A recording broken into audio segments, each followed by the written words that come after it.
Hey Drew, hey Zamboni. How's it going? You're doing great. I'm doing great. Zamboni's muted. There you are. What up? What up? What up? How y'all doing? Good. I'm so stoked to have you guys here. I've been wanting to do this episode for like forever. Um, so I'm stoked that we're finally doing it. But you had to wait till the Um, time was right, I had to wait till Mercury was stationing for some right? reason. That was the day that we chose to Well, do an episode about electional. that gives us plenty of outs. So if it's a total disaster, we can just blame it on that, right? I recorded last night for another episode on the decans and definitely had some technological issues with it, but whatever. My amazing editor will do something with it. Right, Will? Anyway. Hallelujah. Yeah, before we get started, let's do some intros. We've both been on the show before, season one. Um, so I'm really stoked to have you back. But for those who might not have heard that or might not know who you are, let's share your SMR and a little bit about your practice. Zamboni, do you want to go first? Sure. Yeah, so sun, moon, rising. I have the sun in Scorpio, I have the moon in Aquarius, and I have Cancer rising. So There's make that. your judgments however you might about that. Yeah, the moon in Aquarius has been really a lot recently. And I have the moon at 0 Aquarius as well, which has been Mhm. like a super active area of sky. We had a Saturn Mars conjunction there. We had a Saturn Jupiter conjunction there. We've got a Venus Mars conjunction happening there in like a week or something like this. Yeah.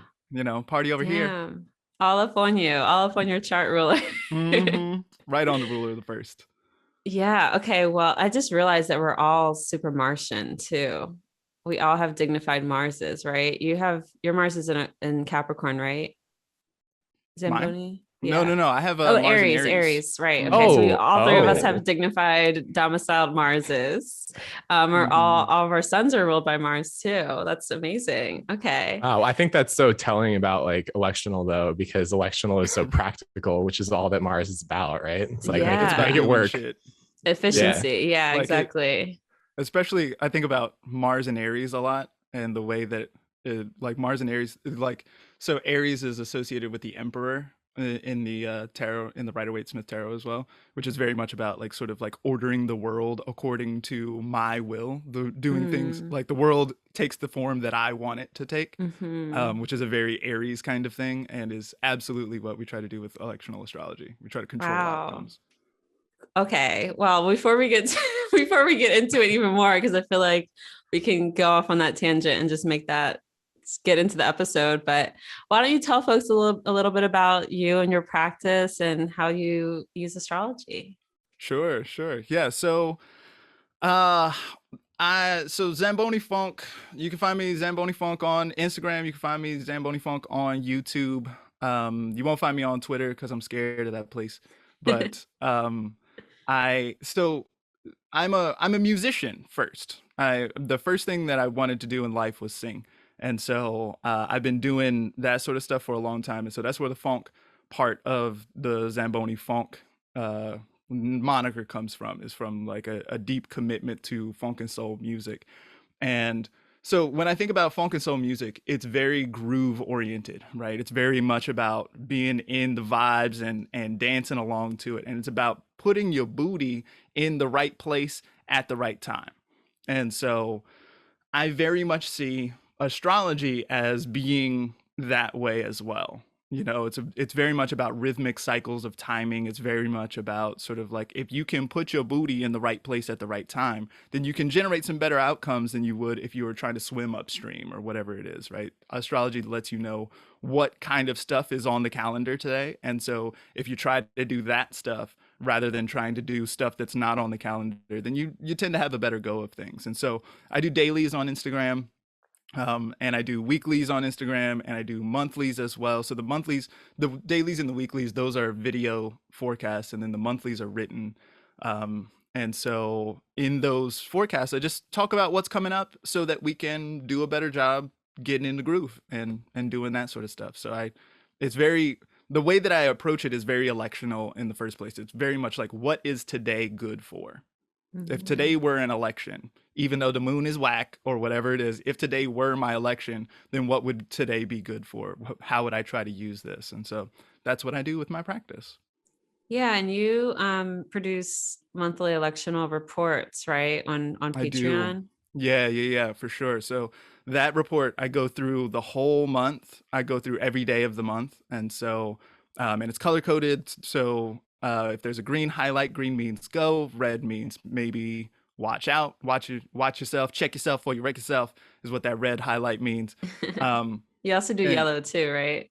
I don't do yellow. I do non-highlighted for ones that Okay. are like, like, so there's green, which are like, oh, this is great. The moon's with Jupiter, or like, like what's it, enclosed by benefics or something like Mhm. this. If the moon's in great condition, you get that green. If the moon's in whack condition, you get that red if it's opposite to Saturn or something like this. And then apart from that, like, good luck. See how it goes. Report back later. Yeah, awesome. Yeah, when you first started talking about you being a musician, it reminded me, oh yeah, all three of us also have domiciled Venuses. Mm. So yeah, you have that beautiful night chart, angular Venus in Libra. Mm-hmm. That makes a lot of sense while you're a musician. And yeah, I love it when you describe the connection or the resonance, I guess, between astrology and music for you. It makes a lot of sense. So yeah, thanks for being back. And you were on episode, I don't remember the number, but it was about Saturn. We did with Mm-hmm. Pallas, Augustine, in season 1. And did you come back for another one? That was the only one, That right? was the only one. Yeah. Okay, cool. Yeah, awesome. It was Welcome fun back. though. That was a great time, and I'm so glad to be back now. Awesome. Yeah, that was a really great episode. If you haven't already heard it, definitely check it out. Drew, welcome back. Thanks. Yeah, that's so wild that Zamboni also has an angular domicile Venus in a night chart, which is like also what I have. So Yeah, it's and you're like, also a musician. yeah, well, I mean, it looks like I'm a big musician with all the shit behind me, but I promise you, Zamboni is like a professional musician. I just like noodle on the piano every once in a while. But yeah, so I'm Drew Levanti. I am an Aries sun, Leo moon, and Scorpio rising. And like Zamboni, I also have Mars in Aries ruling my chart. So with all of that, I'm really interested in beginnings, right? Like Aries, it's that first sign of the zodiac. And so getting things started and initiating action and being like kind of like somebody who's not afraid to be the first one to say something, which sometimes looks like me talking over people, but I work on that. And, speaking of like listening versus talking over people, like astrology for me is really like a way of listening deeply. Like when people will come in a session, the astrologer, you're kind of looking at the chart and you're listening between kind of the words that people are using, and you listen to the chart at the same time. And I love the way that kind of communication gets opened when we do astrology. And so with beginnings and with listening, my practice is called Archē, Arche. And that is the Greek word for beginning. And it's kind of at the root of katarche, which is like the Greek word for an astrological inception, right? So we look at, in my practice, we look at like, where did we start with this? Like, where do we come from? Sometimes that's looking at elections and trying to feed these elections back into our birth charts and make them fit. And sometimes it means just attuning to the birth chart, like a regular birth chart session, but we're looking at where we've been. And I focus a lot on demystifying, as much as astrology is about like, it is a mystical art. It's also, for me, like a way to hear ourselves more clearly and to listen deeply. And so that's what I do with people from, whether it's your first reading or it's, you're a longtime enthusiast and you've listened to every episode of Kirah's podcast and you're really into this stuff. There's always something when we get into that space with the chart. So that's a little bit about me and what I do. Awesome. Yeah. And you were on, again, I don't remember the number, but you were on an earlier episode of season 1 to talk about Mars, of course. Yeah. With Scarlett. Were you on another episode since then or no? No, that was the one. Well, welcome back. Thanks. Happy to have you, my Martian, Venusian, electional friends. The two people that, I go to the most. I definitely, like, especially last year when I was doing a lot more electional, or the past couple years. The past year, I'm like saying last year as if it's still 2021. 2020, I feel like 2019 and 2020, I was like just constantly electing stuff. Not to say I don't anymore, but it's not as much, I guess.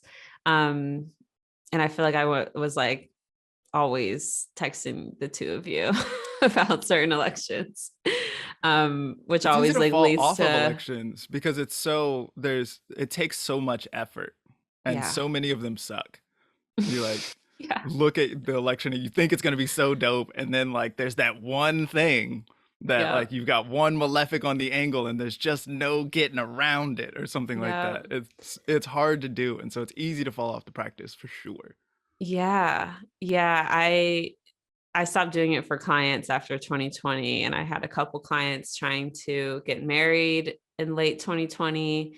And if anyone's aware of the astrology of late 2020, it was Mars retrograde in Aries, squaring Saturn, Jupiter in Capricorn, like conjunct Saturn and Pluto. Venus was configured with them as well. Like there was just not a lot of good astro. And it stressed me out so much that I said no more.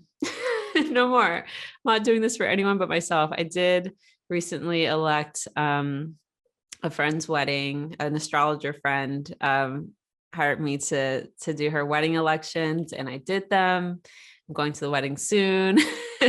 After this comes out, I would be just coming back from the wedding. So I'm excited about that. You know, nice Jupiter. That one I was like, okay, I can work with 2022.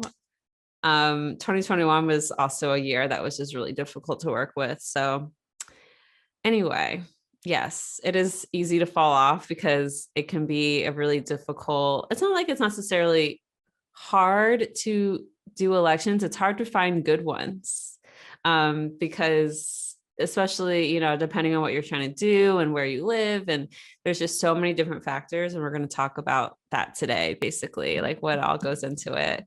But yeah, a little bit about how we know each other. Zamboni, we met through Facebook, right? In like 2017 or something. Like it was a while ago. Yeah. It was toward the very beginning of my astro journey. So 2017 is probably right. Okay. Yeah. When I was, I used to do Deep Seekers. I used to do like a little meetup in my apartment in Brooklyn way back when. Yeah. You know, it was probably 2018 now that I'm thinking about it, because I started Deep Seekers right when Saturn entered Capricorn at the end of 2017. Because I remember it being like Saturn entering my 11th house. Let's form some astro community. So yeah, it's been a while. It's been about 4 years of us being nerds together. Black astro nerd friends, because that's kind of how we connected. We were like, hard to find other Black astros, especially back then. And I think you just saw me comment on we had like a mutual on Facebook, and you saw me comment on something and you hit me up, and I was like, come to my meetups, and we've been friends ever since. Yeah, it was good. It was a match made in heaven. Yes. Scorpio. And it's my very favorite thing when you call me your Scorpio bro. I love it so much. Yes, my Scorpio bro. And then Drew and I met at NORWAC 2019. It was one of those, like, I saw you and I was like, who is that? Because like you have that Scorpio penetrative gaze. And then I remember it just being like, oh, I need to see your chart. And lo and behold, your ascendant is exactly conjunct my Mars. And I was like, there we go. We're friends now. You know how this stuff works. You could feel that from a mile away. Yes, exactly. And also I think your Venus is opposite my sun. Like we have a lot of cute synastry. Your your sun stuff is not too far from my moon.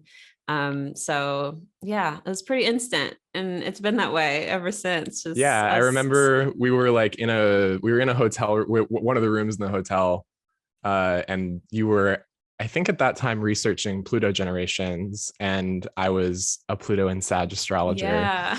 a very new one at the time. And you were like kind of asking us Pluto and Sages, what's up with our generation? It was very much like, hello, fellow kids, sort of moments of me being like, oh, you 21, 22-year-olds, let me pick your brain. Um, as an old 26-year-old, I need to know. But no, I was a little older than that. But anyway, yeah. And we've been friends ever since. And you guys met at NORWAC 2019, right? It's true. The thing that I remember about meeting you, Drew, was that we were sitting there and we were talking, and you were like, I wonder if there's a way to eyeball planetary hours just based on, like, if you know what time of day it is and you know what day of the week is, I wonder if you can do planetary hours, just know what they are. It sounds like something I would say. That seems like it would be very difficult. You were like, I'm gonna do it. Well, hey, once you get in that groove, Zamboni, you can do anything. Yeah, well, true. I'm like, after we had that think you can do conversation, I was that. like, shit, maybe this is more possible than I think it is. And so I have a like pretty serious prayer practice sometimes, especially like when there's a benefic in domicile, like maybe Jupiter's in Pisces, for example. And so during that time, or especially Venus, when Venus is in a sign, an exalted or domicile sign or something like that, because it'll only happen for like 3 weeks at a time, then I usually like go super hard during that time, and I'll do a prayer every planetary hour or something like that. And so while the couple of times after that I was doing that, I was like, I'm gonna see if I can eyeball these hours. And I after a little while, I wasn't so bad at it. You know Hey, what I mean? practice. Right. Like, the thing is, it moves so much. The Yeah. planetary hours, they're always changing, Mhm. length, and then you got to know what time the sun came up and what time the sun's going to go down. There's a lot of factors involved. Right. Well, I think it's cool. This is such a kind of a side thing within electional, but I mean, I use planetary hours in elections, and there's obviously like thousands of years of that also being the case. So yeah, it's pretty important. And like my experience with kind of like recently, especially just noticing from like the winter solstice, and that during the day, like as each day goes by, the planetary hour of like each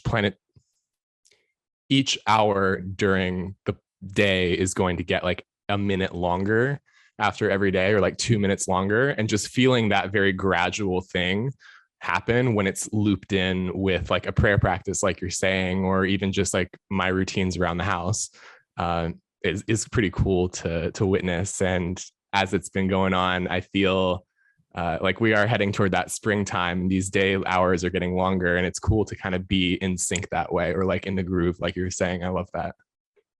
Yeah. Drew, you especially are someone who uses planetary hours more than I do, more than in terms of like you're regularly paying attention to it. I think both of you both have a stronger, or I guess a more robust prayer practice than I do. I'm definitely more of like I prayed to Jupiter today. It's on my ascendant. It's Jupiter day. I definitely lit my Jupiter candle at Jupiter hour this afternoon. But when you are paying attention to it like on a regular basis, it does become a little bit more, I don't know, routine. It's just like that. It's that way, in that cyclical way. Until Anyway. daylight saving time happens, and it fucks the whole shit up. It fucks us all up. I can't get my head around it. I try every time it happens. Every 6 months, I'll be looking at the calendar and be like, what happened here? Yeah. I don't know. Hashtag abolish daylight savings. Truly. Anyway, let's talk a little bit about electional astrology. We haven't even defined it yet. So I'll do that. I'll start at least, and you guys can kind of add on to that. because all three of us practice electional astrology, and I think all three of us have a lot of like reverence for it and find it extremely magical. I think that's definitely why I got into it. It resonated with me so deeply, so quickly as soon as I started learning about it. So electional astrology is essentially the astrology of choosing dates, choosing times, choosing a specific place and time, or you could say electing a specific time and space to begin something. And there's sort of different elements to electional astrology. There's that, the main aspect of electing, choosing the time and date, but then there's also, I don't know if we count this as like part of electional astrology, you guys tell me, but there's things like inception charts when we're analyzing the chart of when something was begun. That also kind of falls under electional astrology in a way, I think, right? It's electional astrology if it's still in the future. It's natal Okay. astrology if it happened already. Well, what if it's like an event? Like, Well, does an inception chart treat it like count? it's natal. Okay. yeah, I guess you can treat it like it's natal. I think inceptional astrology is like the biggest category that there is.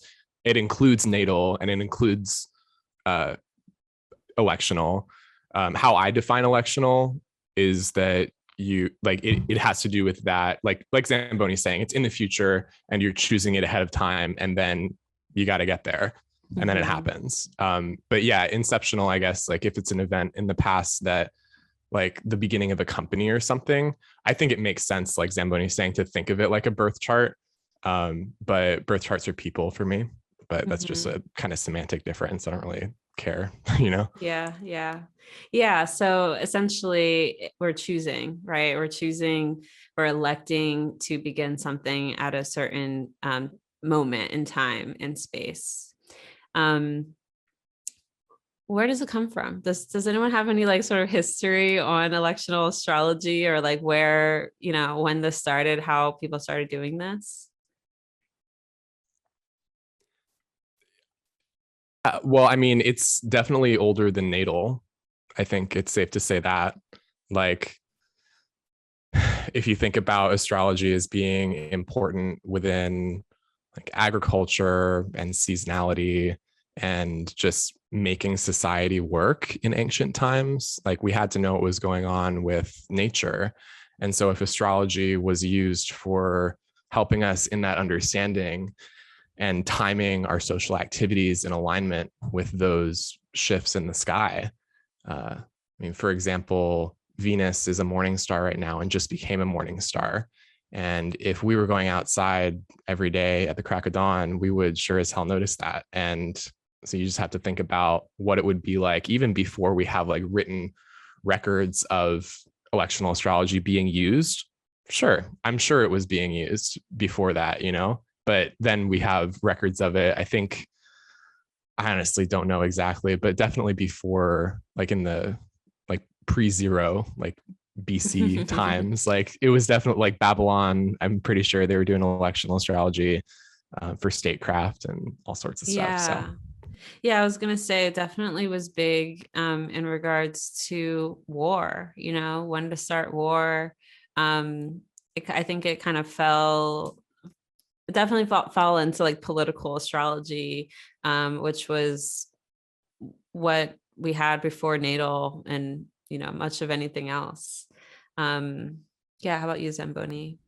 Yeah, well, I mean, so the astrology sort of starts as if we think about the fourfold thing that is astrology, if we think about like planets, signs, houses, and aspects, then that sort of begins as a political, like it's very much the astrology of empire, and speaks very much to the flow of power and hierarchy and these kinds of things. But I think, Drew, I think you were really onto something when you were talking about like the almanac, the farmer's almanac, and things like this, and it sort of depends on what you think of as astrology. Like if you plan your ceremony for the second new moon after this, whatever, right? Like this is the way that like a lot like Easter is planned, for example, or the Lunar New Year or anything like that. So if you time your ceremony to a full or new moon, for example, then does that count as electional astrology? To my mind, it does. And that's going to go way further back than the concept of writing does. Mm-hmm. Exactly. And so that gets into the whole point about like archives. And I totally agree about this point with like the connection between astrology and empire in that context that we're talking about, like back in whether it's Babylon or back with various Roman emperors having an astrologer and all that stuff. That's totally true. And I'm also curious, like, what was the astrology of the people at that time? Like, what was the astrology of like taking medicine? Like, when should I take this medicine or administer this cure? I think that there's a lot Harvest. Or the harvest. Yeah, exactly. Like these really important things. It's like, if this doesn't work, our lives kind of depend on this stuff working. And so you bet your ass we're going to look at the stars and see what's going on up there, because that's what people have. And I think so much of astrology is, doing the best with what you have. And we don't know how far back these things go, but people have been looking up for a really long time. So I bet it's longer than we even know. Mm-hmm. Yeah, that's such a great point. Yeah, and what you brought up, Zamboni, well, both of you brought up around like medicine and in the medieval period, medieval and Renaissance period, like astrological medicine, or what am I trying to say? Like health astrology. What is that term? Medicinal. There's medical. a term. Medical. Okay, sorry. I don't know why I just had a brain fart there. Medical astrology was required for all medical students. Learning astrology, and then also the herbalism, the practice of, like you said, harvesting herbs to make medicine. There's electional involved in that too. There's a whole element of choosing the right time. And of course, back then, especially, there was the ritual aspect of it as well. It's not just choosing the time, but it's choosing the time to do the ritual, to do the thing. So yeah, there's a very rich history when it comes to electional within the practice of astrology. I think it's good to remember sometimes that the idea of like sending a doodle for everyone to cross-reference against their own calendar is a very new concept when it comes to like scheduling important events. This is like 20 years old, Yeah. kind of tops 100 years old. When it gets older than electricity, then like very much the timing important events comes down to luminaries in very important ways throughout the history of like humanity. That makes sense. Yeah.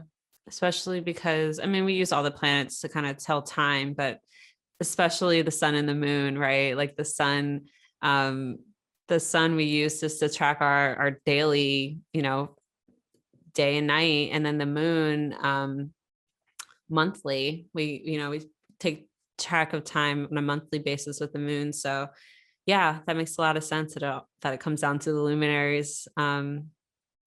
And our Zamboni was referring to the fact that we use Doodle, which is like a website to try to schedule these podcast interviews, because we're trying to schedule three busy people at once. But yeah, this is a super new concept when you compare it to the millennia of not having any sort of ways of doing that before.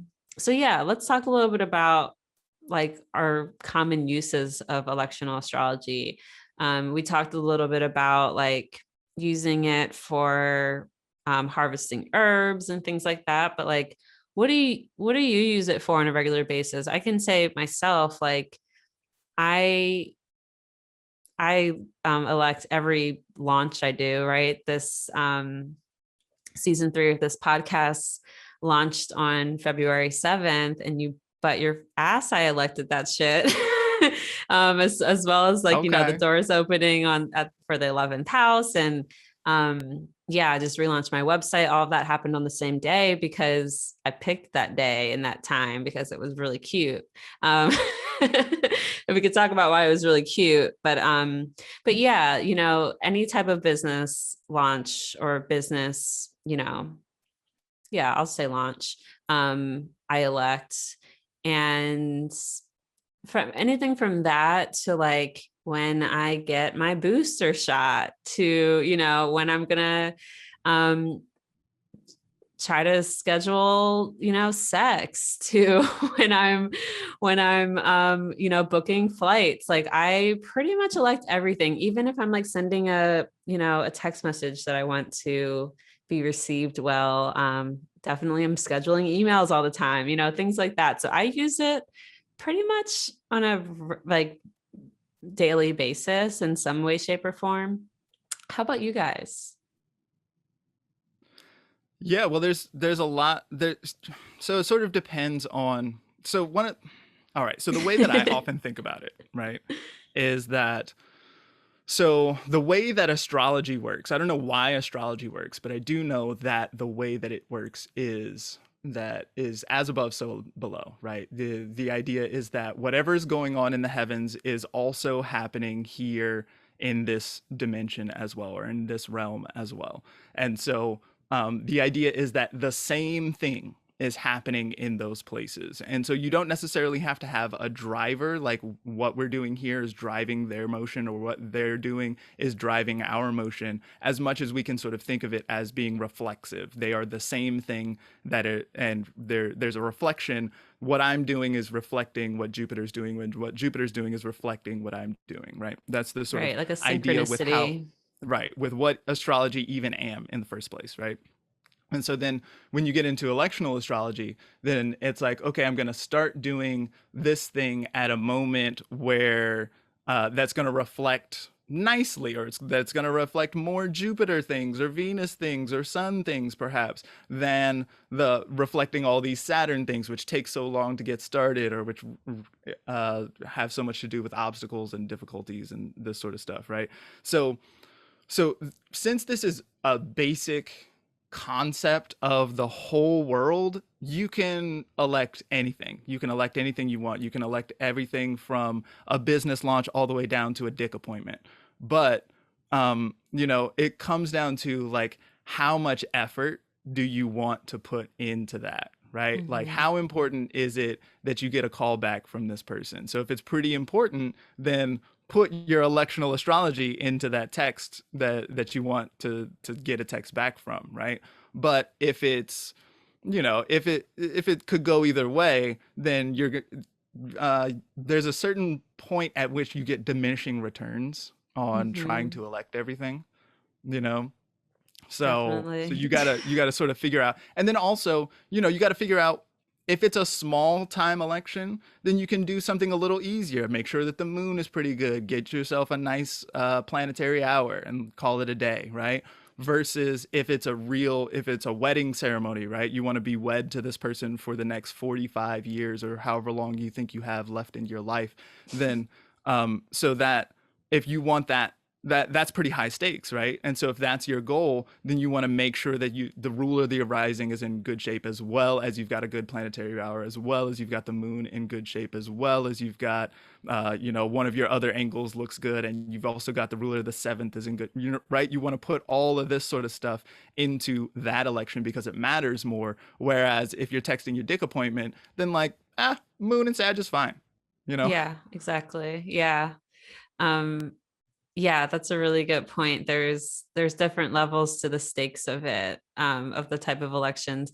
You know, when I'm like when I'm electing a text, it's really, you know, sometimes it's like a really important text that I want to make sure is received, you know, in the right way. But sometimes it's just like checking the chart and it's like, I can wait 30 minutes to send this when, you know, this in Jupiter's rising or when Venus is on the descendant. Totally. Um, And a lot of times, most of electional astrology I find is like finding the least worst time. Exactly. right? You can find nice times, and that's what talismanic elections are for, and that you do your magic at those times. But most of the time, if it's an email or something like that, you want a not trash election. You look at the chart and be like, oh, this is trash. Let me wait until it's not trash. Yeah. There's so Yeah. many emails I've been like just waiting to send until after Mercury goes direct. So yeah, very much that. How about you, Drew? Yeah, the quality thing and how there are really good things and there are actions that you want to have really good charts versus like, you know, things that are a little bit less important. That's totally a part of how I operate. I think another really important thing for me is like, does the chart make sense? Like, does it reflect what's happening? And if I can have a chart that makes sense, it makes me feel like I'm in the right place at the right time. And that for me is like a really powerful thing that, you know, kind of gives me a sense of, I don't want to say authority, maybe authorship or like shared authorship with the world, you know? Nice Mhm. one. Yeah. So like, for example, if I check the chart before I'm sending an email and it's an email that's to a client or something, and I see a nice aspect between the ruler of the first and the ruler of the seventh, I'm like, okay, that's what I want. And so for me, a lot of it is like, what houses are important here with what I'm doing, and what are the interactions like in the chart? And then there are other things like, I love the example of like the moon in Sag for a dick appointment or something like that. Like there, you know, it doesn't have to be very complex, but it could be. And the amount of energy that you want to devote to it is something that changes over time and also with skill. So like, as you get better at it, you don't have to look at it that hard, and you can just kind of like glance and be like, yes. And if you glance and it's a no, then yeah, waiting, you know, like waiting is a very powerful thing with an electional. And I think I heard Zamboni say that the first time, I think. Yeah, the rests are as important as the notes. Oh, Is the way that I like to talk about it all the time. In that's so music, good. this is a problem. New players all the time want to play all over everything. They want to just keep playing, play, play, play. But this truly badass players will play and then they stop. And that But you know what? They're still moving. They're not playing, but they are moving, right? Like they're still in it. They're still in the music when they're resting, you know? oh yeah, for sure, for sure. Mhm. And I Yeah. feel like that's kind of metaphorical too. Like if I'm choosing to wait, like that is part of the election, you know, like that rest is part of it. For sure. That's what choice is, right? Mhm. Choice is to if you choose to do a thing, then you chose not to do a bunch of other things at that same time, right? Which is so Martian, I think. Like, but I think the fact that the three of us have domiciled Marses and are so Martian and like love electional astrology, I think speaks so much to the Martian like need for decision making. I think especially a domiciled Mars, that's like a strength that we have, is that we can make choices. I think that's something that Mars in detriment has a really hard time with, is like making this definitive decisions. Because that's what Mars is about, like separating. And that's kind of what a choice is, right? It's like you're choosing one or the other. One wins, one loses, you know, one outcome over another. And yeah, I don't know, just all of that feels so Martian to me. And I think it speaks to why the three of us are so into this. It's like the initiatory part of it for sure. But also the like, I gotta make this decision, you know, I gotta pick one. And us domicile Mars people tend to be pretty good at that. Not to say we always make the right decisions, but the ability to choose is very Martian, I think. Don't always make the right decision. Make a decision. Yeah, exactly. Which is hard for a lot of But people.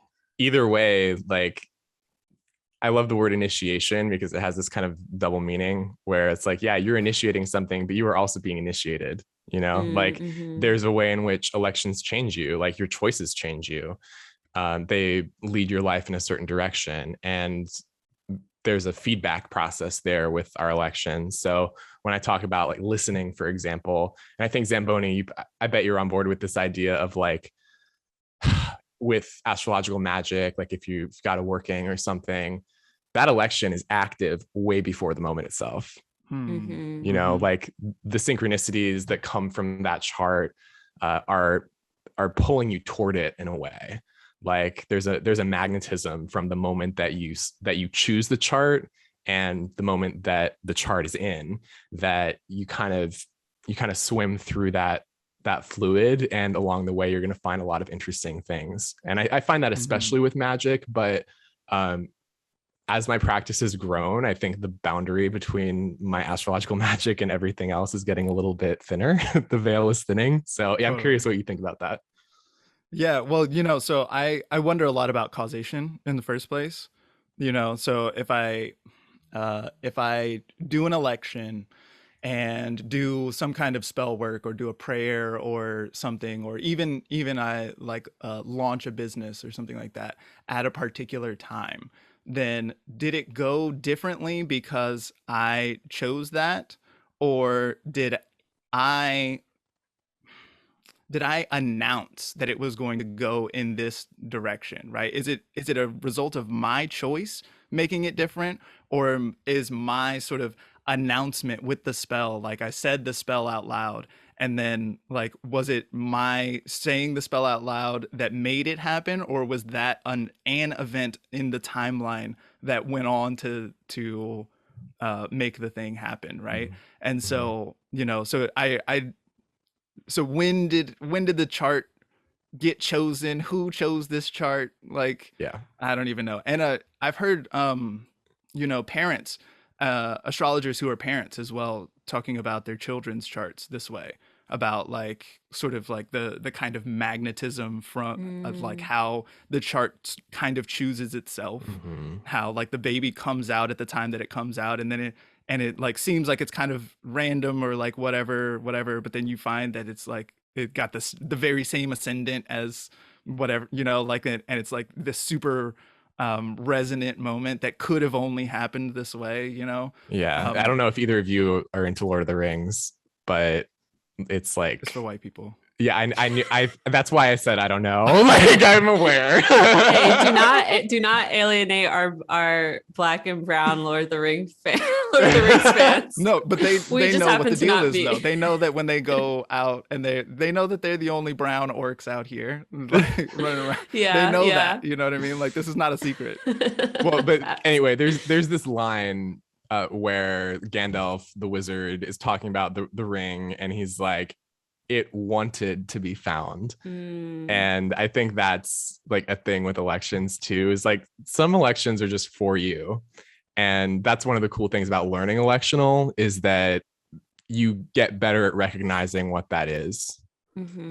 Yeah. And I also realized another like we're talking about our domicile Marses, but we haven't mentioned the fact that all of us have debilitated Jupiters. Ooh. Interesting point. Yeah, Can't all three count of us on a lot of outside help, so let me make my own luck. There you go.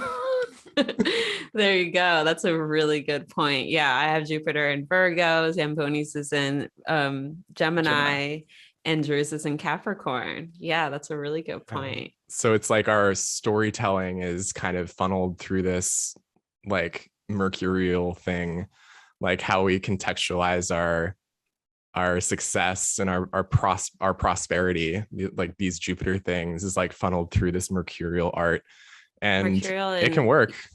Yeah, it's like this. Yeah, the Jupiter function. I think both Saturn and Mercury have this organizing capacity to them. Like they want things to be in a certain, you know, there's a process. And I think having Jupiter in Saturn or Mercury ruled sign, yeah, you definitely get like a process to that, to the Jupiterian, you know, faith. I have faith, yeah, but I have faith because I'm choosing when to start this thing. I have faith my launch is going to go well because I have Jupiter and Pisces on the ascendant for it. You know what I mean? Yeah, that's a really good point. Yeah. But compared to like I know Diana Harper is very much not into electional, and she's got this like angular exalted Jupiter. And I'm like, yeah, because you'll need it. Oh my gosh, that's so funny. So yeah, I was laughing earlier. We can't all have benefics on the angle, boo-boo. We can't. Yeah. We loved her though. Yes. Oh my gosh. Of course. Queen. Shouts out. All right, we're back. Had Thank to take a little break. You. Yes. Okay. So what was I going to say? Oh yeah, I kind of wanted to circle back to the question of like, what do you use this for? Because I was laughing when you said like, yeah, moon and Sag for a dick appointment. Because like my last dick appointment was a moon and Sag. And I love having dates when the moon is in Sag, because the ruler of my 7th house is in Sagittarius. It's an angular sign for me. And the moon rules my 5th house of sex and fun and entertainment. So I'm always looking for like a benefic ruled moon, or a moon that's configured to my planets in a really nice way when I want to schedule a date, or, you know, a sneaky link or whatever. And yeah, I actually, Drew knows that I told you the story, and I'm not going to tell it on air because it's a little TMI, but I'll tell you later, Zamboni. But I had a particularly amazing night. Some other things were happening astrologically, but one notable part of it was like the moon was in Sag in an exact trine to my natal moon. And so, yeah, things like that. Like I pay a lot of attention to the moon when I'm scheduling dates or sex, because the moon rules my 5th house. So yeah, what other things do you guys use electional for? I mean, you both do it professionally too. So I'd also love to hear if you've had any like particularly interesting, requests for elections as well. Lottery is always a fun one. Oh my God. Zamboni, do you remember when I was like trying to elect a day to play the lottery and you were like, none of this is good?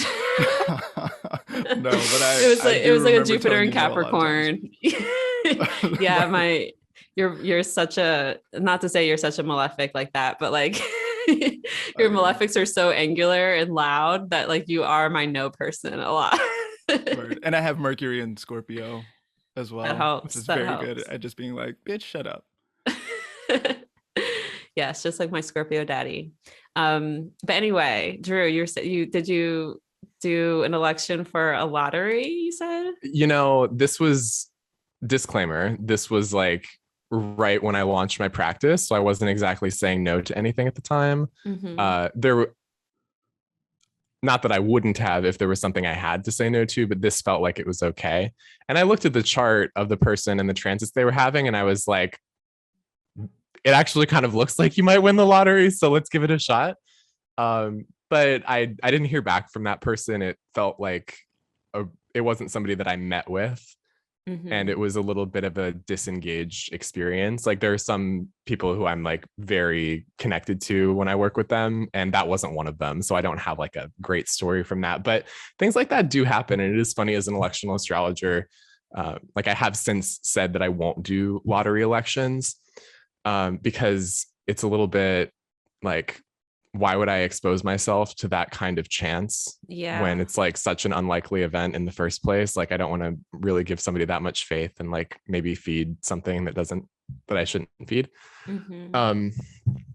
But sometimes, as an electional astrologer, it's interesting when you talk to people about what they want to do. And sometimes there are things that are like, and I have this with myself too, like, should I elect that? Like, am I electing this because I'm anxious about it, or am I electing it because I feel good about it? And to do it when you feel good about it feels really good. And so just like following that, I think is something that anybody who's learning astrology or learning electional astrology can do, is like, does this make me feel good? And if it doesn't, like, how can I get to that place? Mm-hmm. Yeah, that's a good example and something to talk about. I mean, And just to kind of talk about the fact that you can elect so many different things, and people come to electional astrologers for so many different things.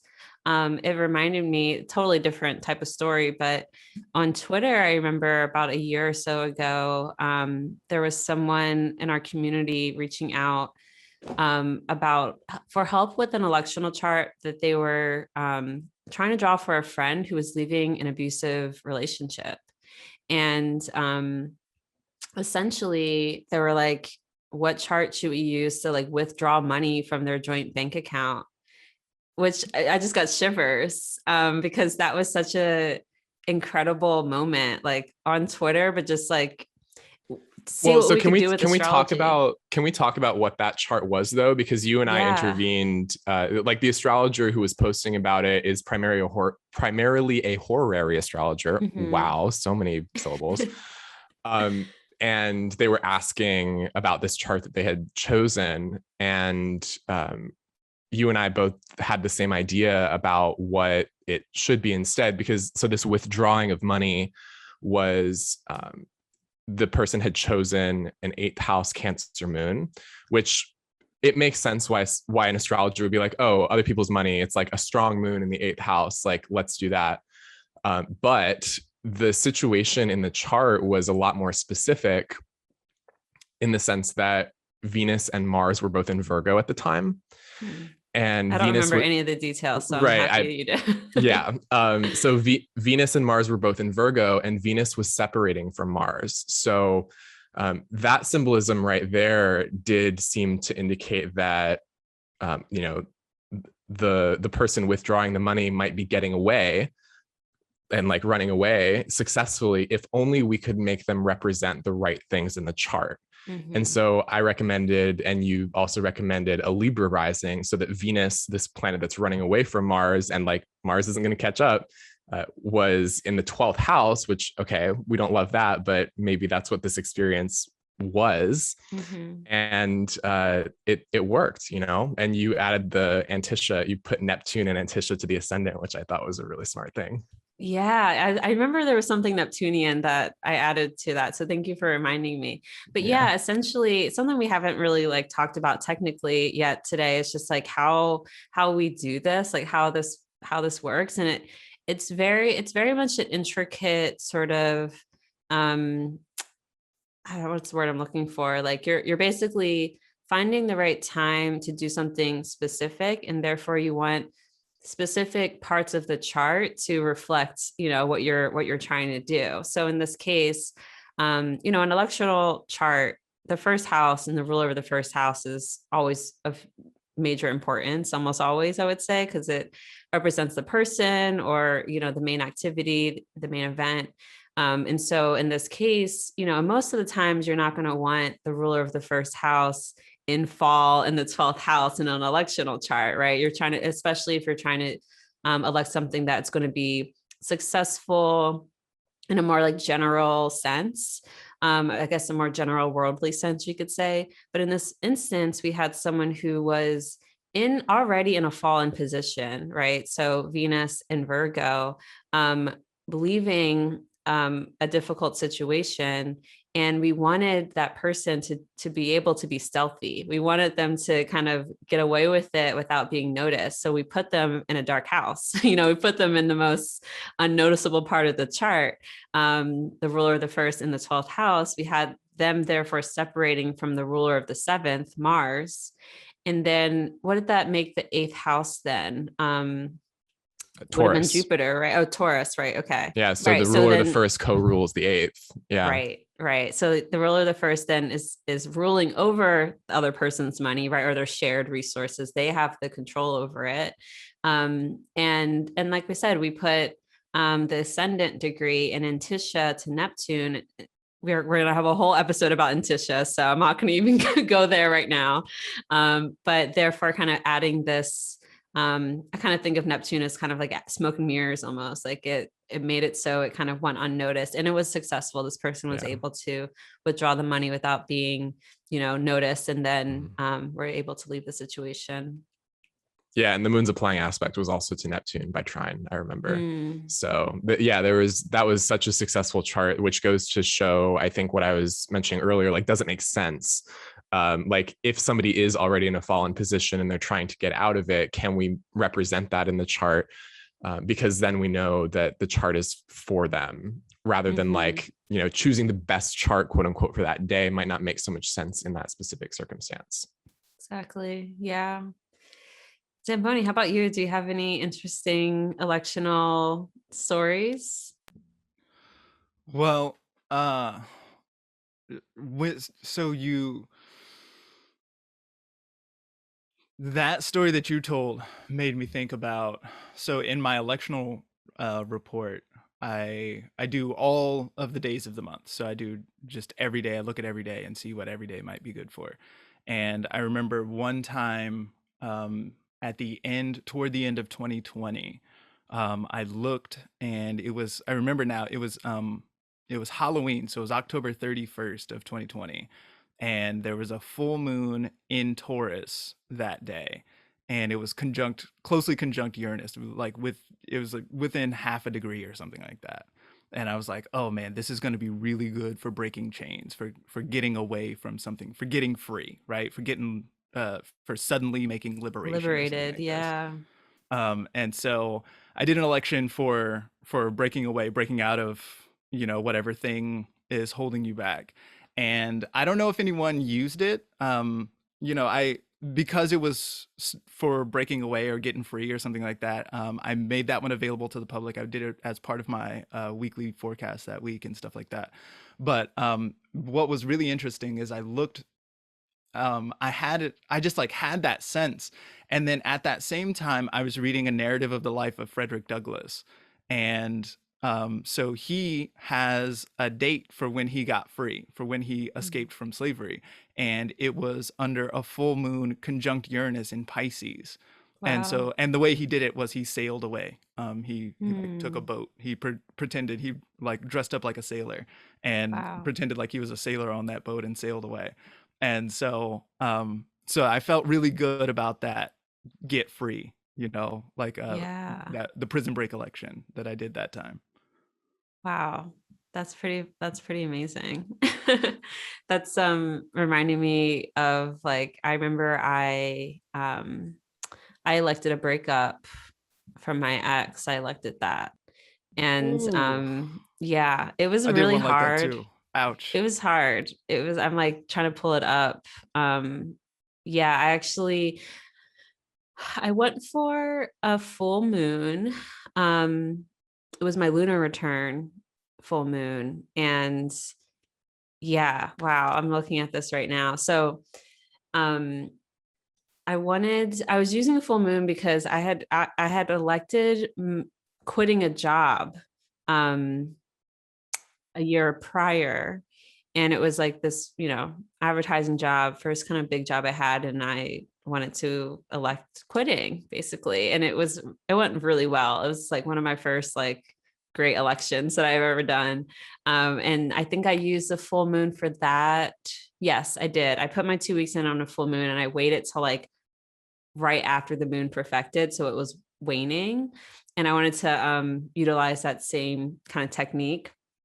And so I did it. It was a full moon in Aries 2019, and basically like the moon, we were like happened to be like walking on a pier or something at the boardwalk, and like I was like waiting for the moon to be full, and it like finally was, and like yeah, I did it. It was hard. It was very much a full moon in Aries, while Saturn was like squaring the moon and squaring my natal moon exactly. It hurt. But yeah, just like even something as symbolic as like a waning moon, and using that to like leave something or end something. Probably should have waited closer to, you know, the balsamic moon and not this like intense full moon, but Yeah, so I learned my lesson. did that breakup take? It took, but we had to live Okay. together for 5 months. Okay. Which I knew it was going to Oh. happen. It was one of these things where it was like I would have waited if I could have, but like he kept asking me about renewing our lease, and I kept telling everyone else about the fact that I was moving to California, and I was like, I'm gonna have to tell this man that I'm not staying with him. But So that's a great yeah, example of like, yeah, I wish it was closer to the balsamic moon because, you know, but that was the big. chart for you because it was not going to be over like right away, you know? Yeah, exactly. One time I had an ex that I couldn't quit. And so I think I already know who you're talking about. yeah, I've only had one. It was a big deal. It was like my whole Saturn return revolved around this lady and everything. I have Saturn in the 7th in Capricorn. And so what I did was I used Mars. So Mars moved into Capricorn. And when Mars hit 0 Capricorn, which is where I have my natal Saturn, which is the ruler of my 7th. So I had Mars exalted, Mars being like all separatey and whatever. Mars exalted exactly conjunct the ruler of my 7th. And that was the breakup election that one Finally took. Yeah. Mm-hmm. And so when I went back sniveling, then it was too late. Yeah. So that one really did it. On the theme of martial elections, I used an election to quit my job, except it was very last minute in the sense that it was the day of an eclipse, actually, a solar eclipse in Cancer. And I was quitting my job to be an astrologer. And the way that work had gone that day just really got to me in a pretty deep way. I mean, it was an eclipse. So I was looking at charts and I was like, I'll just do it when Uranus is on the descendant. So I did a Scorpio rising, which is my natal rising, and Mars was in Aries at the time, oh, no, that's not true. Mars was in Pisces conjunct my natal Saturn. Which, you know, I was working in cars at the time, and Saturn is the ruler of my 3rd house. So like separation from like a 3rd house thing. But I mean, not all of these things were going through my mind at the time. I was just putting Uranus on the descendant. But then in retrospect, you can see how much sense it makes. And so that's a cool thing that can happen with elections too, where it's like you do it and maybe you don't understand everything, or you do it last minute and you don't have time to really process the entire election, but it was still like, it's all still there, you know? Yeah, definitely. Yeah. Election. I mean, it's like, we didn't talk about this as another Mars thing, but I think it's also very Martian to want to control things. It's like especially a Scorpio thing, which we all have. We all have our Scorpio placements, all 3 of us. And not to say it's only Scorpio placements you want to control things, but I tend to kind of, Sun, Mars, Pluto, and Scorpio. Of course, I'm a little bit of a control freak. I'm not going to deny that, and I think, yeah, I've got Pluto rising. So yeah, I feel you.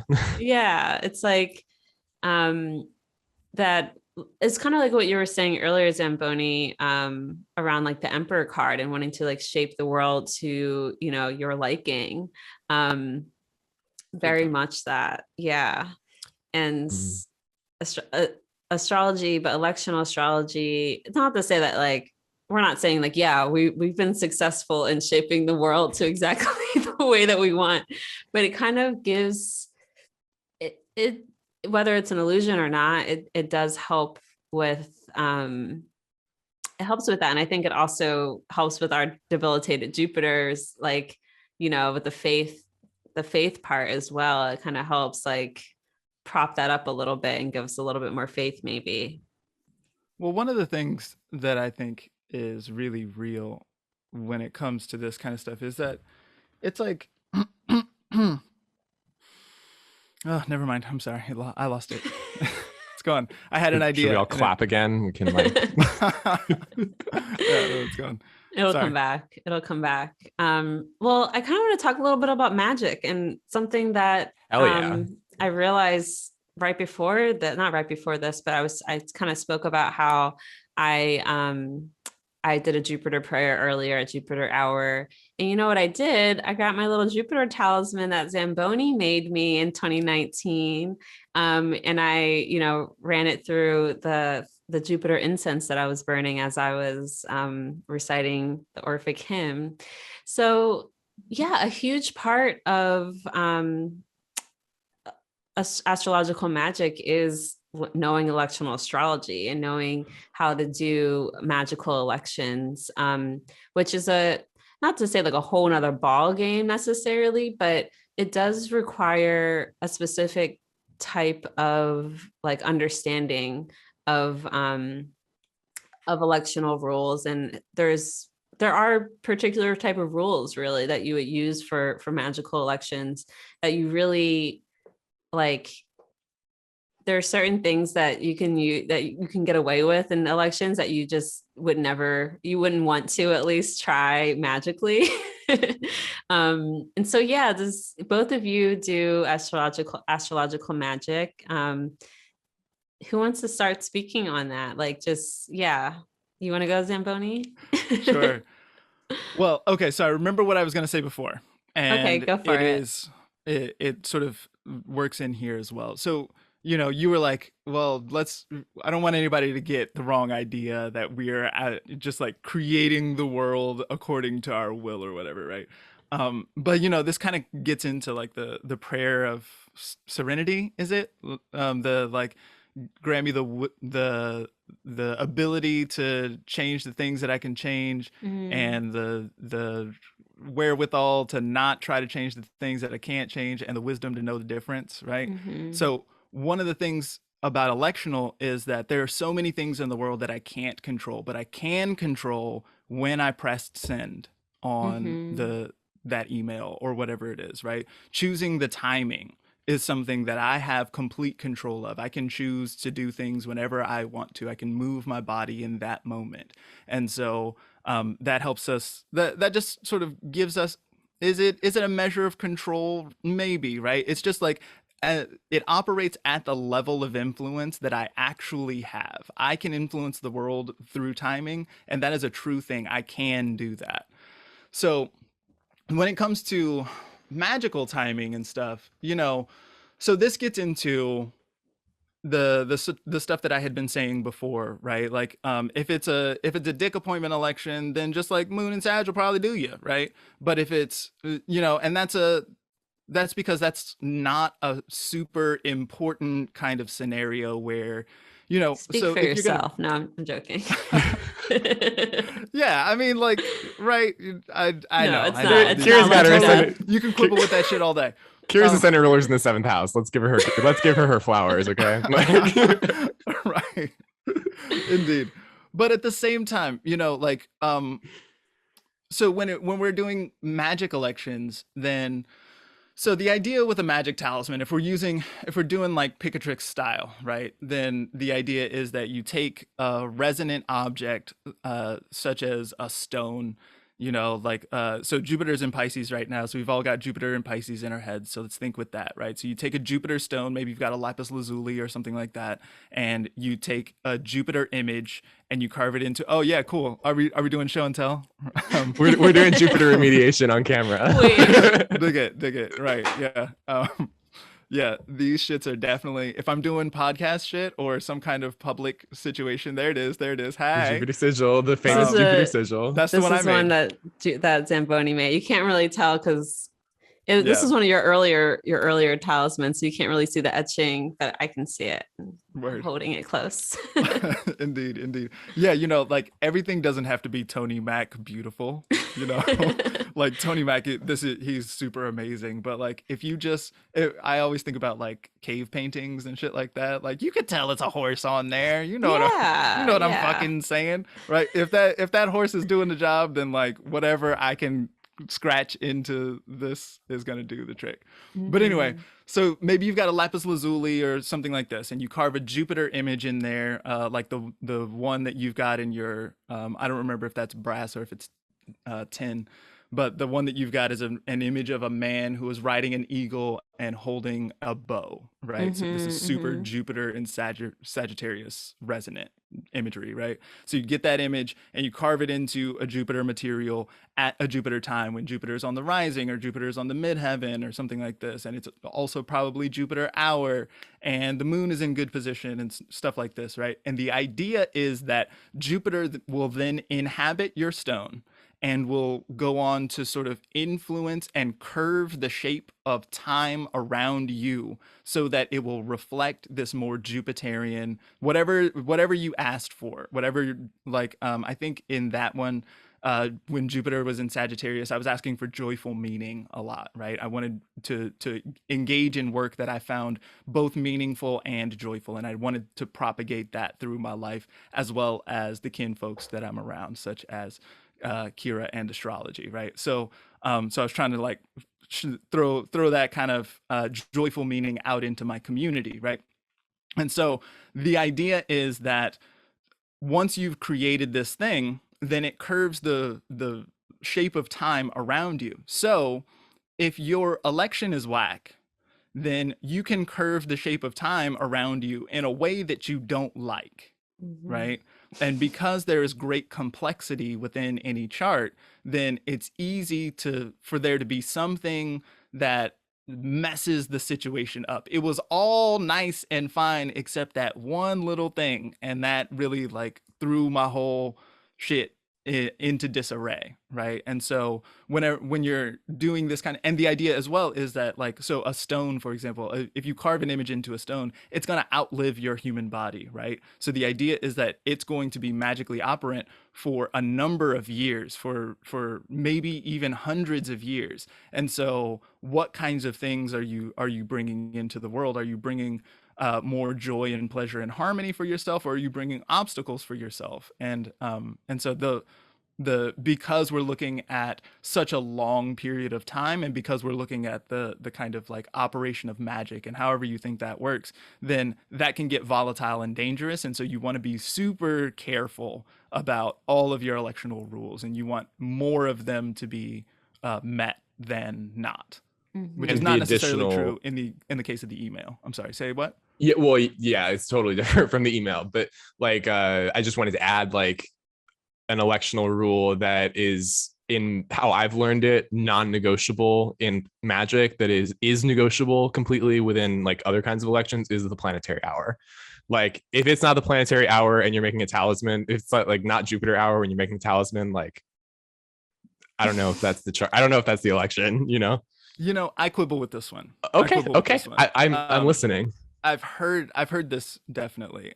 This is big, especially in the like Chris Warnock and Cliff Lowe school of talisman craft. And Copic, I would say. Copic is who I've learned with, so yeah. Sure. Yeah. Austin Copic as well, right? And I learned with Austin Copic, and so the everyone that I mentioned is better at this craft than me, so defer to them. With that said, I've done some stuff myself, and so my thought there is that the planet should be in whose hour it is, should be in position to help. So one time, for example, I did a sun election, and so it was the sun in Aries. And I had Leo rising, and I had the sun in Aries, and I had Jupiter in Sagittarius, and and the moon was in Leo, and so we had a lovely grand trine. April 2019. April 2019. Yeah. You know. I think April 14th. Wait. This might have been the 14th or the 17th. Yeah, where was the moon? In Leo. Oh, okay. Yeah. So that's actually the inception of my Twitter. Oh, nice, cool. Yeah. I launched my website under. Yeah, we both launched our websites that day. Right. Yeah. And I incorporated my business. Yeah. Yeah, the whole right, exactly. Because it was amazing. This election was amazing. Such a good election. Yeah. And so, but at that moment when I had the Leo rising that I loved and everything, then I had Mars hour. I didn't have the hour of the sun. And so I was like, am I going to not make a sun talisman with this Leo rising and this amazing grand trine? Of course, I'm not going to not make this talisman. I'm going to see what the fuck happens. And so I did, but I had Mars hour. And so Mars was in Gemini that day. And so Mars was in the first place, Mars was not in a position to harm anything. So like kind of like maybe Mars was opposite to Jupiter, but like Jupiter's not that big a deal in the election, just kind of like supporting the sun. And as well, it was like it was whole sign only. It was like 20 degrees apart or something like that. And then so it was the hour of Mars. Oh, the sun was in Aries. It was a sun in Aries election. And so I was like, I think I'm gonna slide through on this one, you know? And so I did that, and I've been well pleased with that talisman. That's really cool. Yeah, I think that's brilliant. And also, like, sometimes there's setups where like a planet is applying to another planet for several days, and there will be like multiple opportunities to kind of work with that, and you'll get the different hours. So like this happened for me recently when I did Venus and Sagittarius magic, which is so like, what's the word when you do something that's against the rules? Like Scandalous. Like scandalous a little bit. Ooh, that's a good one. Yeah, especially for like Sagittarius. Yeah. Because so you're one of the other rules with astrological magic that I'm pretty sure everybody follows, except this was an experiment for me, is that the planet that you're working with should have a lot of essential dignity. It should be in its own sign or exaltation. And that's kind of just how it works. So this election that I worked with it was actually a series of elections when Venus was in Sagittarius, which does not have essential dignity, or it did not in those specific degrees, like it wasn't its own terms or anything. But it was applying to Jupiter with reception. And so I did a bunch of elections where both Venus and Jupiter were on angles, and it was one of their hours. Or maybe one of the elections, it was Mercury's hour, and Mercury was trine Jupiter and sextile Venus from Libra. So I love this cusp on that election. Oh, yeah. I remember that. Yeah. So I love what you're saying, Zamboni, about this kind of like support around the chart, because that is super important. And planetary hours. So I guess, yeah, I'm on board with that. But you still have to look at the planetary hour. Like you can't just ignore what it is, right? Yeah, don't not look at the planetary hour. Right. Don't try to do a Jupiter election and then just be like, oh, it's Saturn hour. Never mind. Don't do that. Yeah. I think, and we're speaking specifically about magic, astro magic. It's not as pertinent when you're doing other types of elections. But right. For the email, I wouldn't even look at a planetary hour. Yeah. I mean, people do. I think people use planetary hours for certain things. My favorite thing is like, I love to eat during moon hour. The food's always better. Me too. Or Jupiter. It's like, if it's got essential dignity in Cancer, I'm eating during that hour. Yeah, exactly. But yeah, I remember Caitlin Kopic, who is just the best. I'm like drenched in, sphere and sundry materia. Caitlin Kopic, the creatrix mage of sphere and sundry. I remember she did a talk at NORWAC 2020 about astro magic and talked about the whole planetary hours part. And I remember she described it sort of as like, you want to use the planet's hour because on the day and hour specifically, it's like calling them up and they'll pick up the phone. It's like you get a clear line to that planet during their day and hour. As opposed to like, if you can only get the day, then like that's helpful. At least they're by the phone, they'll listen to the answering machine maybe. But outside of that, it can be, I don't know. I think that's just like the importance of using that, the planetary hour is like, you'll actually get the connection. They'll hear you, they'll pick up the phone. Yeah. And another thing I wanted to say in the realm of the Kopics while I'm here is that Austin Kopic, who I would say the Kopics are a huge influence on like contemporary modern astro magic and just like the emergence of that into the wider astrological community. Not to say, obviously, there were astro magicians before they started doing sphere and sundry, but I think it really like they kind of turned up the notch on that with their The Copics They're are to planetary magic as Chris Brennan is to Hellenistic the, astrology. yes. He didn't write any of the text. He didn't translate any of the text, but He he's the dude translated a that you little think bit. of. Yeah, Yeah. okay, sure, right. But Just like give, you know, yeah, he did a exactly little bit of that. translation. Don't let me, like No, minimize yeah. his contribution or whatever. But like, he's he's the main dude that you think of, even though he didn't write that, right? He's not Hmm. Vedius Valens or something like this, Right. right? But he's the one that put it on the map, and he's the He one gave that us we the all reference. access. Yeah, he made it We all go back widely to Chris's show. accessible. Same way Right. with Austin Coppock and Caitlin Coppock, right? When it comes to planetary Exactly. magic, they're the ones that we all go back to, and They at least in they this were such a generation. big influence on so many of us. Yeah, millennials and Gen Zers doing astro magic, and yes, they made the information and just like the knowledge that it exists more widely accessible within the astro community over the last couple of years. And I think so many of us are so grateful for that.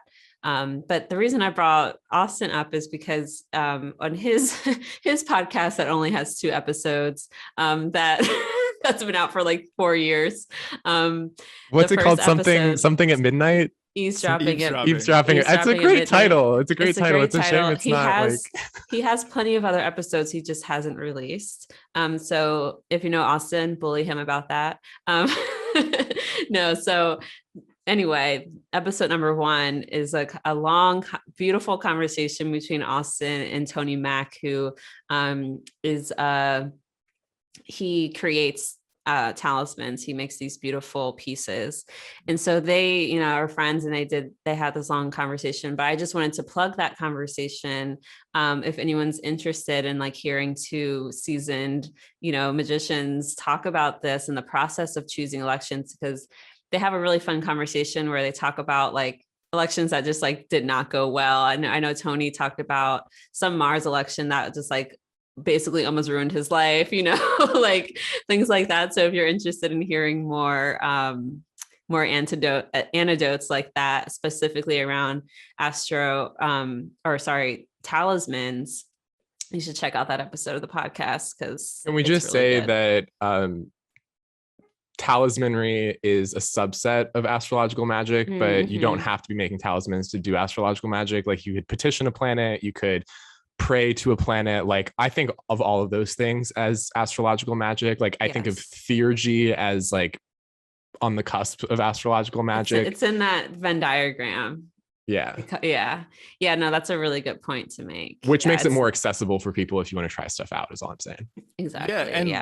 When I think about like the real OG of English language talismanic craft, it's Chris Warnock, right?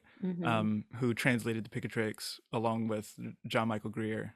He translated from the Latin, but he's not even super big on talismans. He prefers regular prayer work. I'm wearing a Warnock talisman as we speak, of course. I always, everyone knows I'm like constantly wearing my Mercury talisman. For sure. But yeah. And he does sell them on his website and stuff, but to hear him talk about it, like he's not super excited about the best election that's coming up or whatever, right?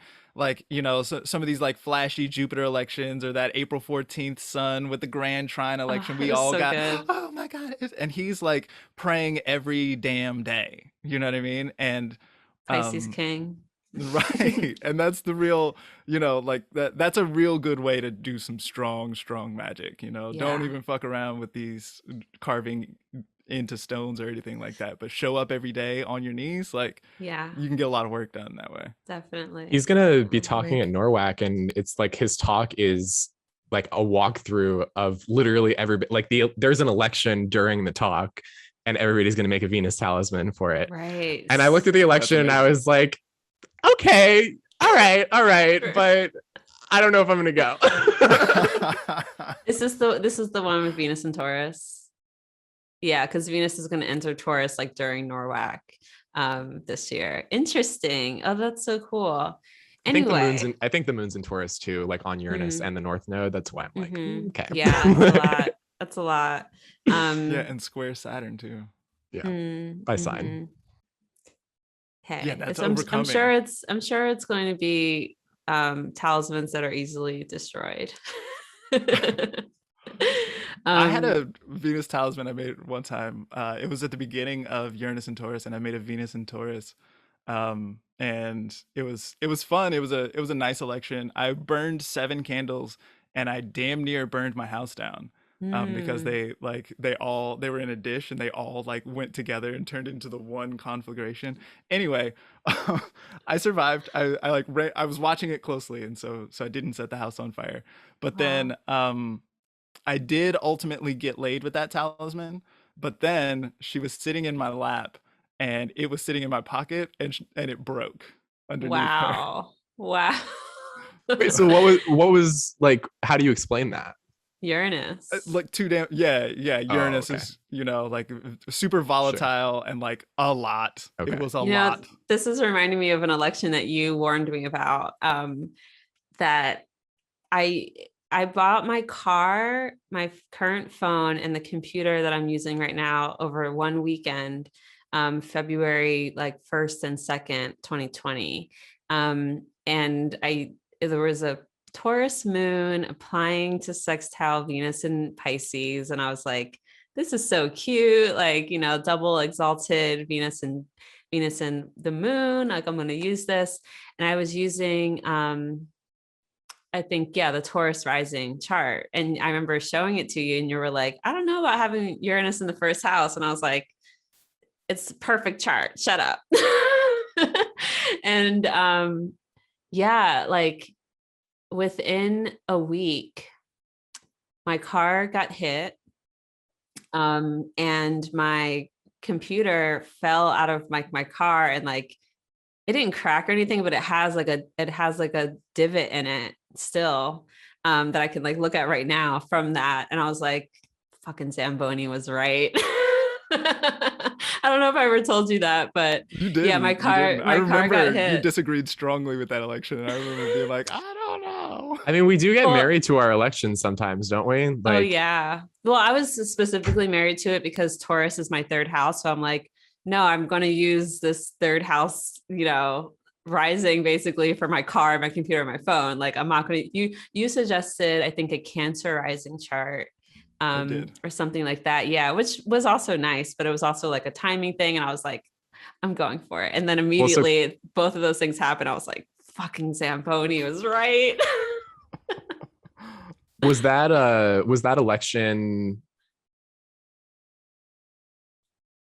Sorry, I just totally lost what I was going to say. Oh, Oh, that's okay.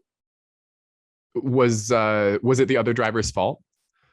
I wasn't even in the car, and I didn't even Yeah, notice so it. like, That's the thing. It was this total surprise because it was on the passenger side. It was like it was parked in New York City, and like someone had mhm. hit it. I didn't notice it because I'm going into the driver's side.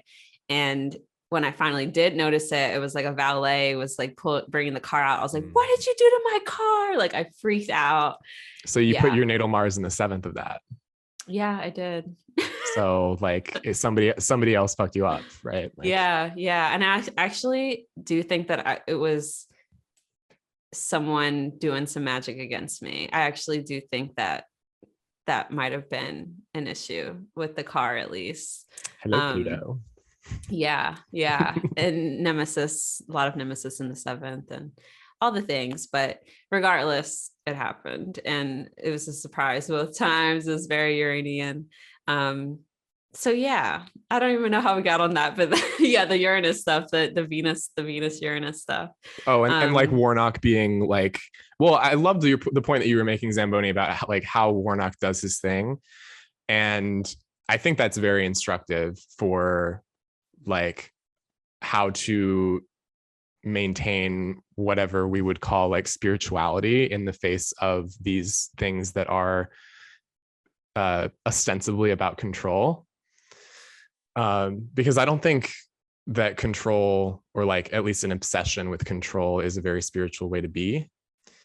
And that's something that I think about a lot with elections. Like, obviously it's, we can pursue our interests and everything, but like, something that I focus on a lot in my elections is, how is this like connecting me to people, or how is this like connecting me to the world? Like, it's well and good to like go all Regulus and just like get famous and stuff, but like, am I bringing people with me? Or like, there's other kinds of ways that our ethics get fed into elections.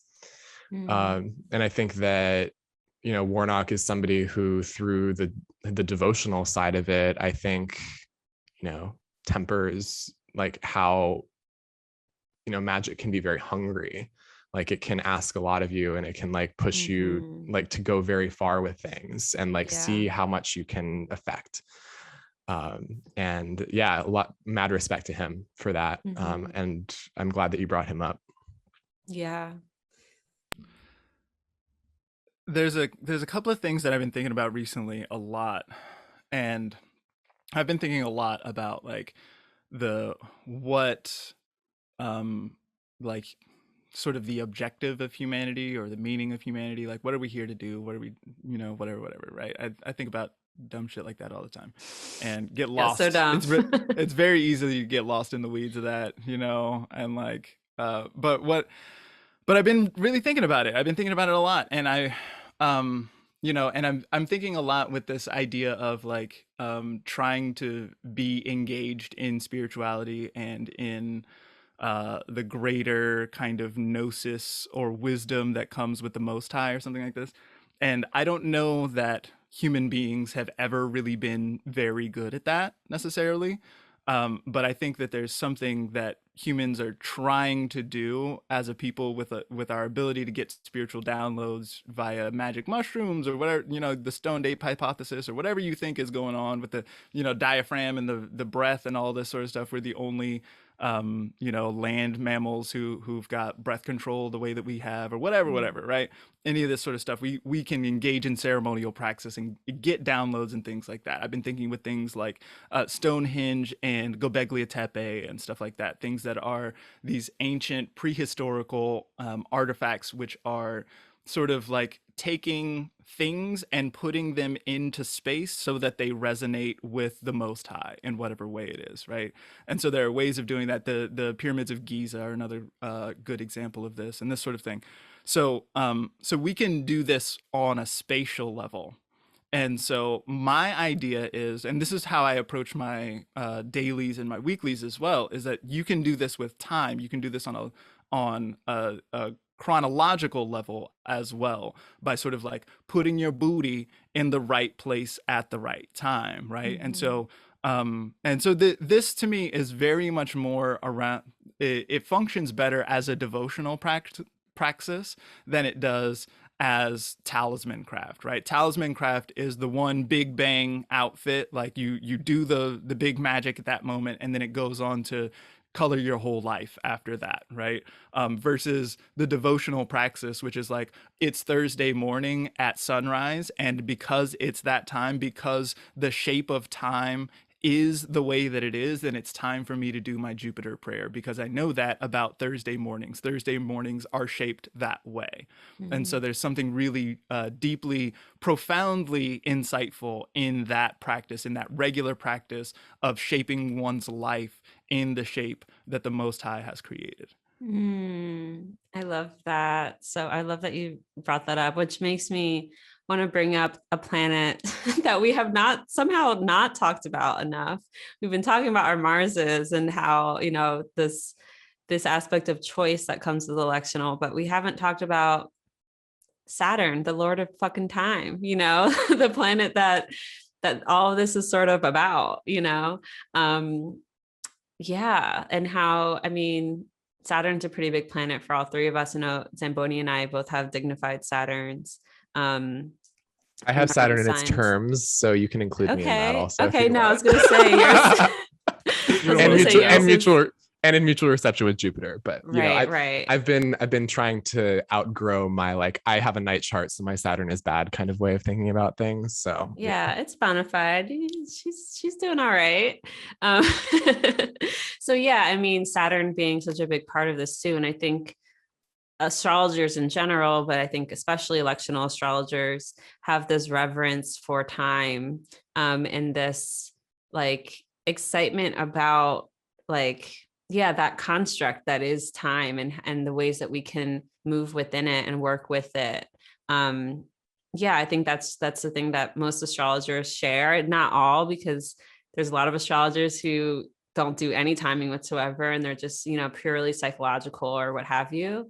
But those of us who who do any sort of predictive astrology or horary or electional, like we're working with time, or working in a Saturnian fashion. And like you said, the chronological unfolding of time is Saturnian.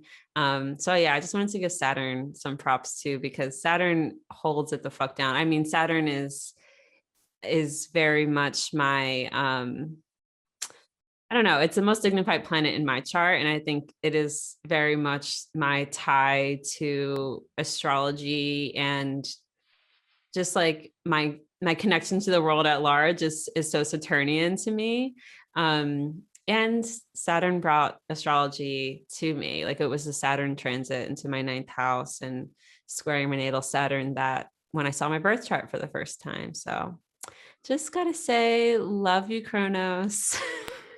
Can I say something about Saturn? Or no, Zamboni, you got the dignity, you got the real dignity there. So why don't you start? the cardinal dignity. The angular cardinal dignity.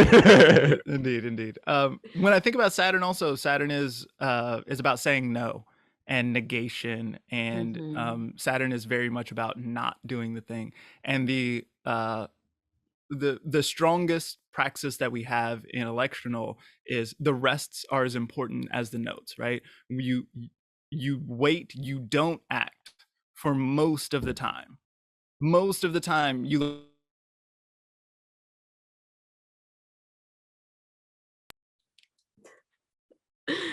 Hopefully we didn't lose him. Oh, there we go. You're gonna have to repeat the last just gonna have to repeat like the last 5 seconds. Yeah, the last thing we heard you say was is like most of the time. Okay, so most of the time you look at your elections and they suck, right? Most of the time you look at the elections and you like want to move, you think it's gonna be so great, but then it's not the thing, it's not the right thing to do, it's not the right moment for that thing. And so often, like, the right move from an electional perspective is to not move, is to not act during that time. And that's what Saturn would teach us to do. Yeah, I think that's super valuable. And that's I feel like you just drew on the wisdom of your Saturn, and now I'm trying to draw on the wisdom of mine. With like Saturn at the very end of Pisces, like, you know, the very end of the zodiac, like it's the planet of endings at the end of a thing, but it's in a Pisces, which is like, how are things actually ending? Like, are endings really that clear, or are beginnings even that clear? And I guess like like an increasing part of my experience with elections is that elections, it's almost like it's not even about the moment itself. It's almost like it's about asking the moment to bring me forward, or like bring me to the next moment. Like there's a connection between all of these things. Like all of these moments are connected. All of these things around me have charts, and I have a chart, and I'm starting something with a chart. I'm choosing a chart. Like I'm starting a thing that will have a life of its own, that is partially of me, but it is also not me. And I think that kind of, I like to imagine that everything that I create is like a gift, hopefully.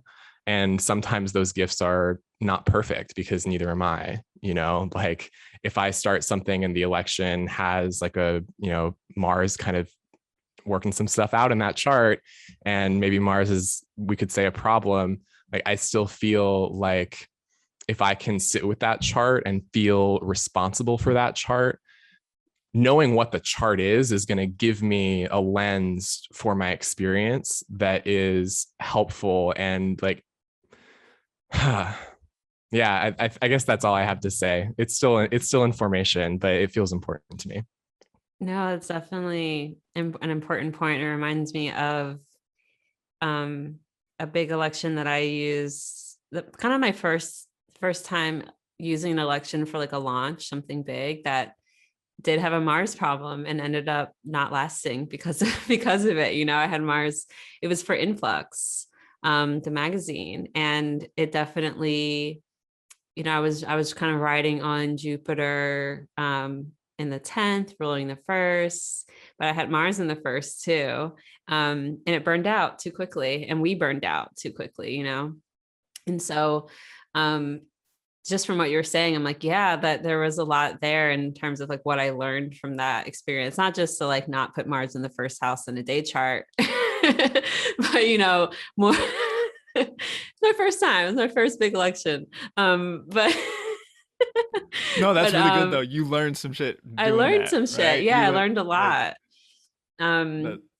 I think that Yeah. also I think that we choose charts that we're ready for in a way. And sometimes we're ready for some conflict, like I remember when I was first starting doing elections, I have a bunch of elections from like when I was first studying it saved. And I go back to look at them and I'm like, wow, I thought this was good. The moon is in an exact square to Mars. Yeah. And then I think about my own sort of like personality at that time, or how obviously I'm a very martial person, but I think at that time I was feeling maybe like I needed to jostle some stuff around, like I needed to break free or something. And I think that, pay attention to the elections that you choose and like what things that you're saying are important, because that says as much about you as it does about the astrology in a way. And I would say kind of like piggybacking off of that, something that comes up a lot is rooting the chart to your own chart, or to like an important chart that you're using. And by that, I mean choosing a date and time that kind of highlights a certain part of your chart, whether that be, a certain planet on an angle of yours, or, some other sort of synastry that might occur with your own natal chart. And that happens a lot with elections. I know that happened for me for influx. I tend to try to do that for cusp, for the chart we did for launching cusp. The midheaven of that chart was exactly on top of my natal Venus. And it's a love app, it's a love astrology app. And we have Venus conjunct Juno on the ascendant of that chart as well. But you didn't choose that election because of the Venus, though. It was just there, right? Like, I didn't choose it because it was a good election, and I happened to be able to like get my, the midheaven on my Venus, which just felt like it worked, So rooting the chart, but then when you're thinking about it that way, you're thinking this is actually like a transit. Think about the election as like it's in and of itself should be like a good chart. But also thinking about it as like, what are those transits to your natal chart as well? Because that's going to show up. And that kind of reminds you of what you were just saying. I actually advise against that when doing elections. I don't very much like looking at, I'll use the way that it interacts with a nativity. I'll use that as a tiebreaker. Like if I have two charts, because usually, like I said before, like usually least worst is what we end up looking at a lot of times.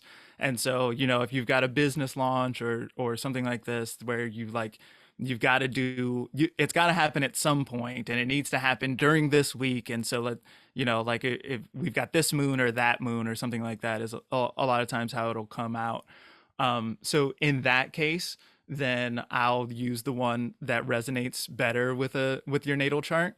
But I find that to be too much information. It's like it's just another set of things that I need to look at and worry about, and it's all too much.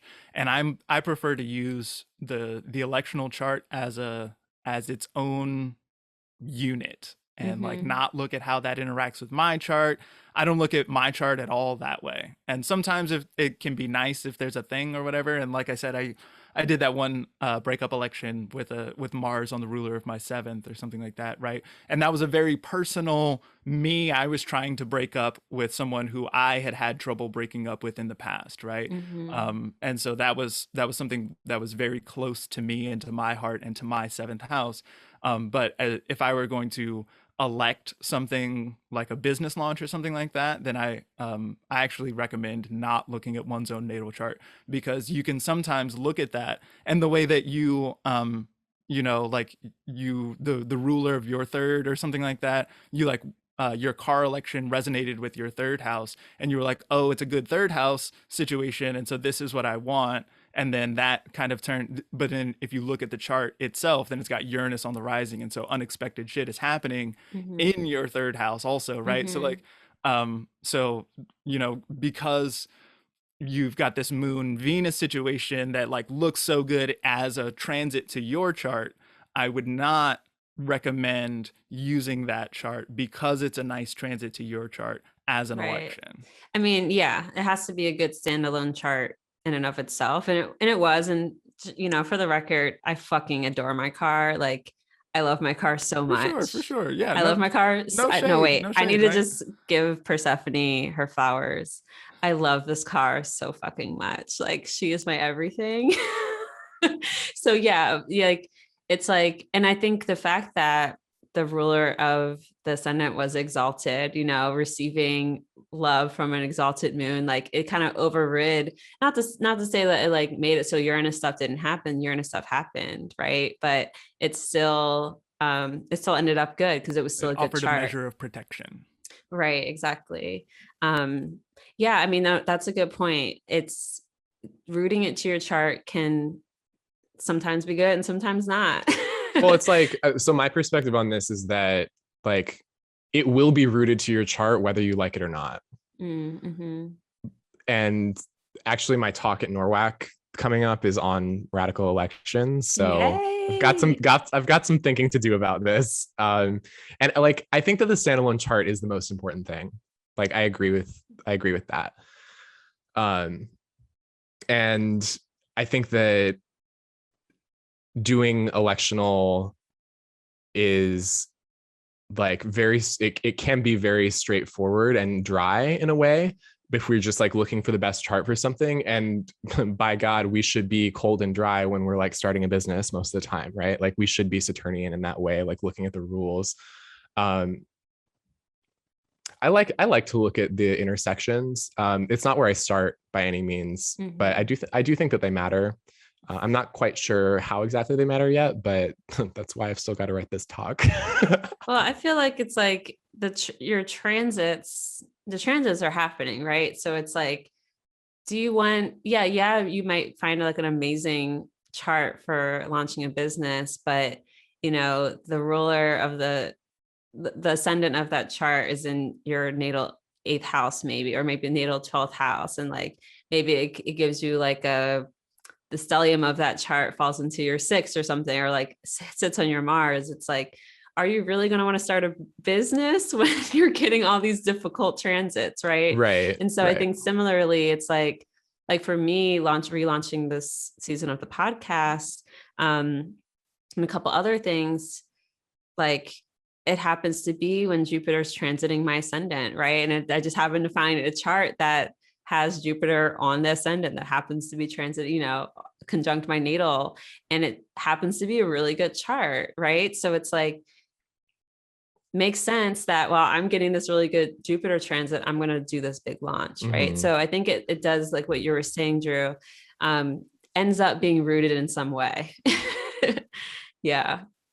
This also ends up being easier for people who have rising signs that are ruled by benefics. Benefics, right? Yes.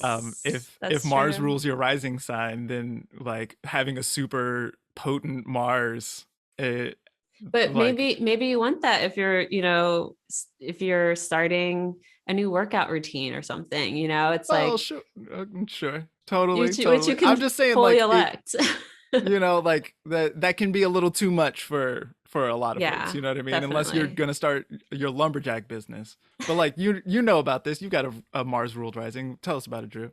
Well, I mean, I think what we're seeing right now in the spirit of Mars is that nobody really agrees on what the right theory is, and that is a time-old tradition in astrology. Like this debate about roots and like, does it need to be radical, or like, do we need to know the nativity? Like this goes back for like as long as astrology has existed, basically. Well, I shouldn't say that.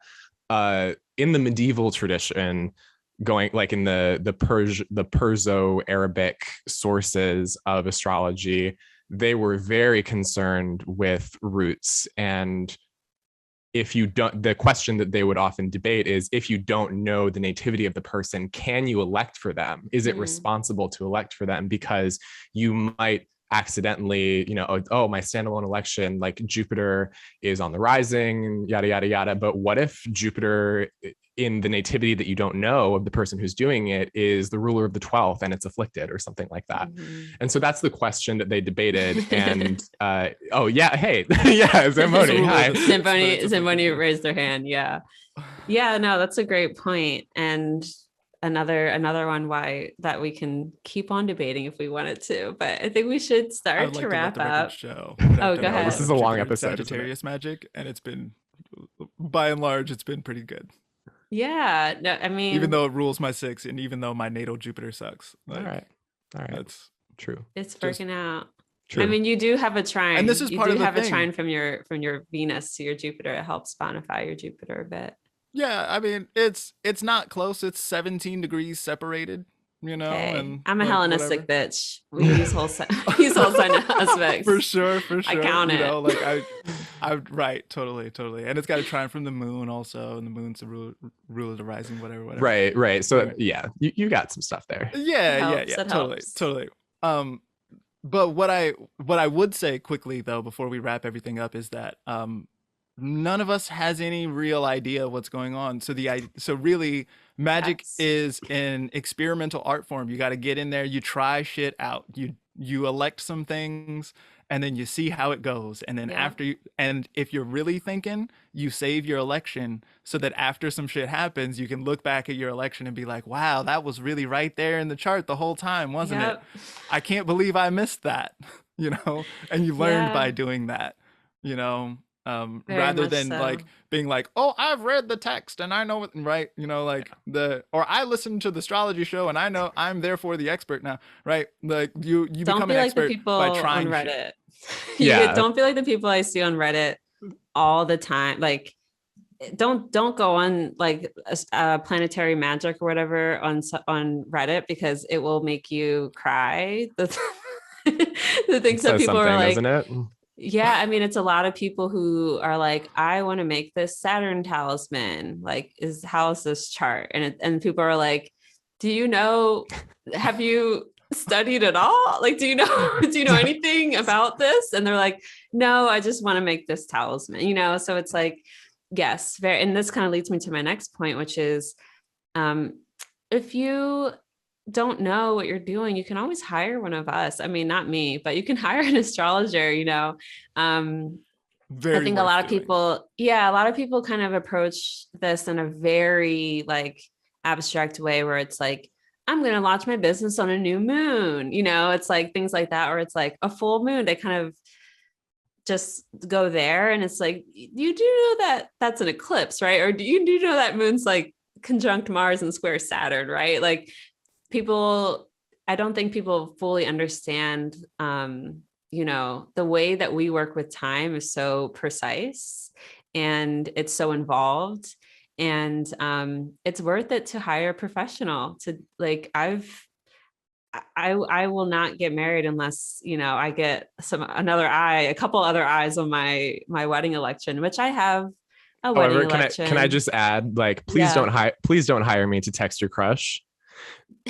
Right, like I just, if that's am I just saying no to money now? No, but seriously, like I like, it's important to have low stakes things in your life that you can experiment with this stuff on while you're learning. So like, do that stuff by yourself, but then hire us for like whatever your is wedding, like a big your deal. Business, surgeries is another good one to hire for, elect for. Anything that is, surgery election. No, I don't. Yeah, people do it. I don't think any. Do you do it, Drew? Do I do what? Elections? Surgery elections? Yeah, absolutely. Okay, so I haven't done anything like that. One time, and it went well. But it was for my mom, and it was so fucking stressful. I bet. I don't need that shit anymore. Well, surgeries are hard because it was a brain surgery. Oh, yeah. I mean, there's like it was brain surgery. Oh, wow. Yeah. Surgeries are hard. Get mine, I'll hit you up. Oh my God. It's like, I know that we're wrapping up, but the magic is flowing. And yeah, surgery elections just have specific rules. And the thing is, though, that like a lot of times people don't have very much control over their date.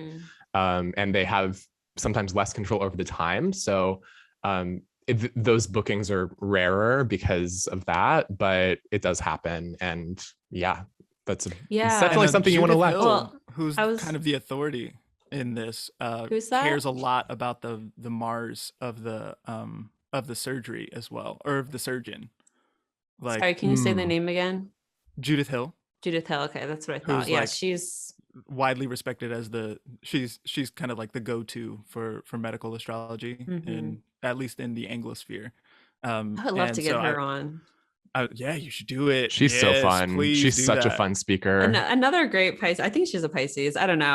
I love Pisces astrologers, but she seems like a anyway, Pisces. That's reminding me of like picking surgery dates. I haven't picked surgery dates necessarily, but I kind of have, because I've helped people pick the day that their baby's born. And I've done that quite a few times.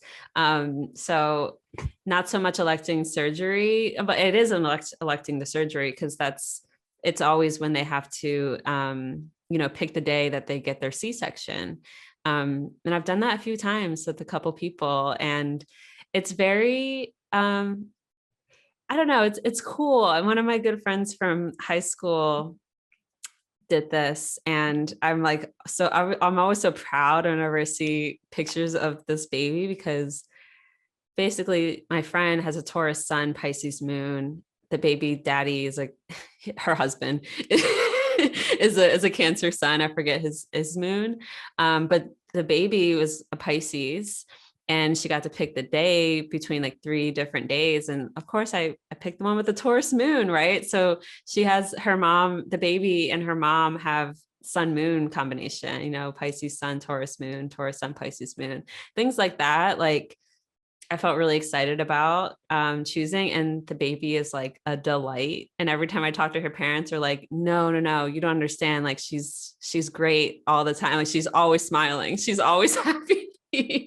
And so stuff like that, I'm like, oh, I did a good job. Good job, Kirah. But yeah, I don't even know how we got on this. Oh, hire astrologers to do this work. Because we are good at it. We spent a lot of time figuring out how to be good at it.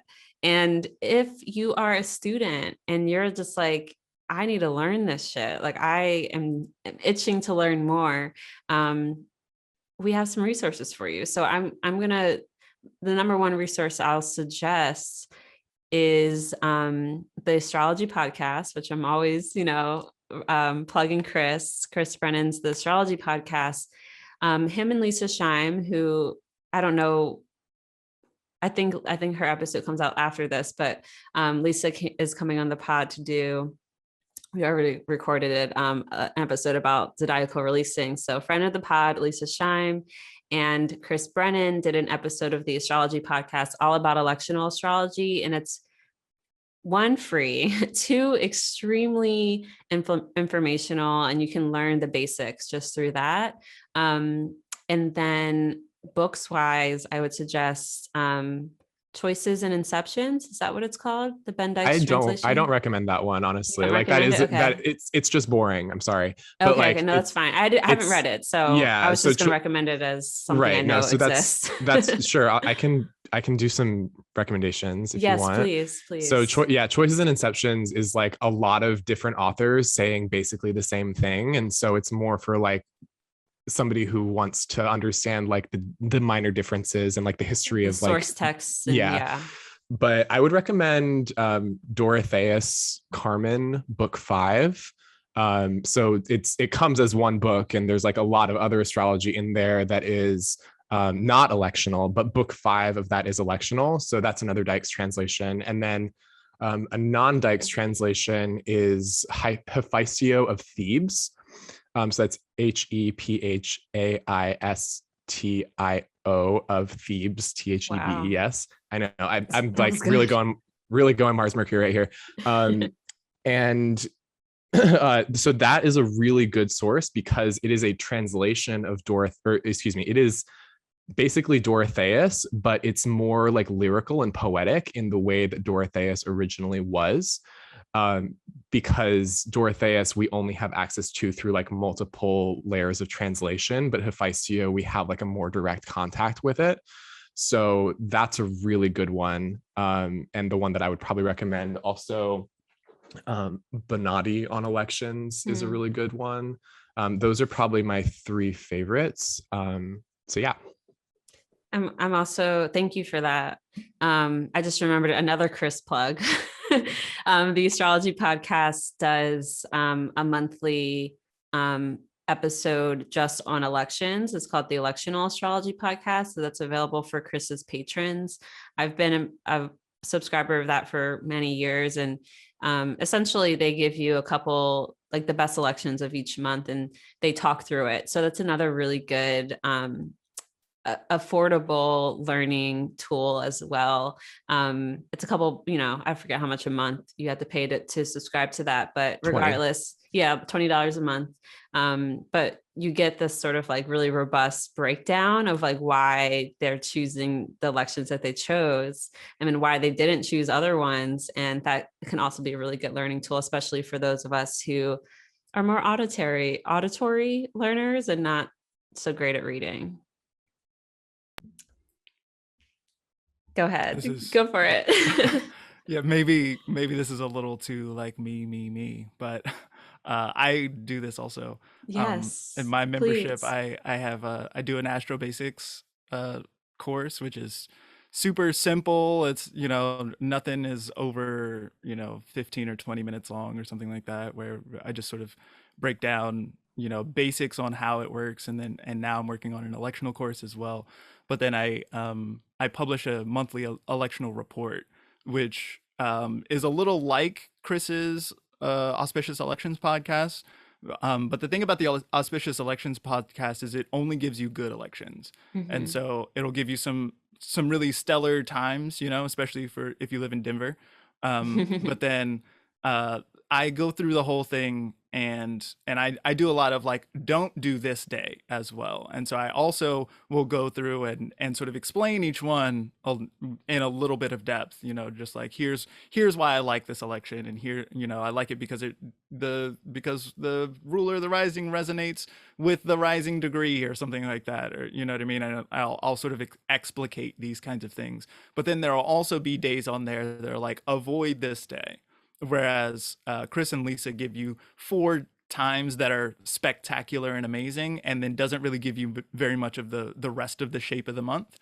If you're really like trying to get into it on a student level, and you're like trying to take a look at some charts and see what's good and see what's bad and these kinds of things, then I really like my report for that. That's how I've designed it. It is designed with the astro student in mind, with people who are just like a few steps behind me on the astro journey. That's how I designed that report. And so you might find it useful as well. That's awesome. Yeah, I have an offering as well, which is a new YouTube show called Elections Weekly, which is basically I go through one chart every day. It's released every Monday. So I pick one chart every day. Again, like Zamboni, I really like this approach. Like no matter how bad it is, like sometimes there's just, you got to do something. And so yeah, in that I do explain some of the technique, but I also focus on like, sort of like an interpretive, like looser way of talking about elections, which Zamboni, I'm sure you also engage in because you're like a poetic guy. But looking at looking at those elections every day. It comes out every Monday. It's called Elections Weekly, and it's on my YouTube channel called Archē Astrology, ARCHE Astrology, and that's the same as my website, which is archeastrology.com, where I do readings and stuff. So I think we're in the plug section of this at this point. Yeah, so I just went straight plug there. it up. So Aries right now. I love it. Yeah, so that's where we can find you, Drew. Did you say your handles? Oh no, it's Anthrosophist ANTHROSOPHIST. I'm gonna have to do some kind of like ASMR, like just me naming You all just of my spelling things. Yeah. It blows my mind to see you spell things and like just do it and not have to like think about it and contort your face and brain like I do. So yeah, definitely follow Drew. Check out his weekly show, and you have a bunch of offerings that are very electionally oriented. So yeah, and Zamboni, where can we find you and your work? Yeah, ZamboniFunk.com or Zamboni Funk on Instagram or YouTube. You can find me on Patreon as well. So that there's the membership and all these things. Yeah, all that stuff that I mentioned, the membership happens through Patreon. I'm going to be putting that out through my own website pretty soon. I'm looking forward to that. And I'm also going to be releasing some music pretty soon. So this comes out in what, March, right? Yeah. So so the record won't be out yet. Because obviously we are electional astrologers here, so I'm gonna wait until we've got the Venus Jupiter together, because why wouldn't you do that? Yeah. But yeah, so next month it's gonna come out. There's gonna be some new Zamboni Funk original music that I'm super stoked and excited about. There's gonna be a podcast as well, which actually is probably the main event. I've just been working on the music super tough recently, so the music is gonna be the original music is gonna be like incorporated into the podcast, and we're gonna have a lot of these kind of outside, not directly astrology conversations, but like even in this conversation, I've talked a little bit about sort of like the meaning of humanity and this kind of like sort of reaching kind of stuff. So my practice is leaning more and more in that kind of direction, and so we're working on that as well as the music and trying to sort of, it's all the one thing. It's all the one thing, as above, so below, as within, so without. So I've got a lot of cool stuff coming out pretty soon. So make sure and keep it locked. ZamboniFunk.com or wherever you find all of your Zamboni Funk stuff. Hell yes. Amazing. Thank you both so much. This was so lovely. I love talking to both of you. I love like shooting the shit with my Martian. So thank you so much for this. Yeah, thanks so much for having me. This has been so much fun. I had a blast. Yeah. And thank you both for being like so grounded and like willing to not just have one answer to everything. It's so refreshing. And I love Jupiter and Pisces. Word.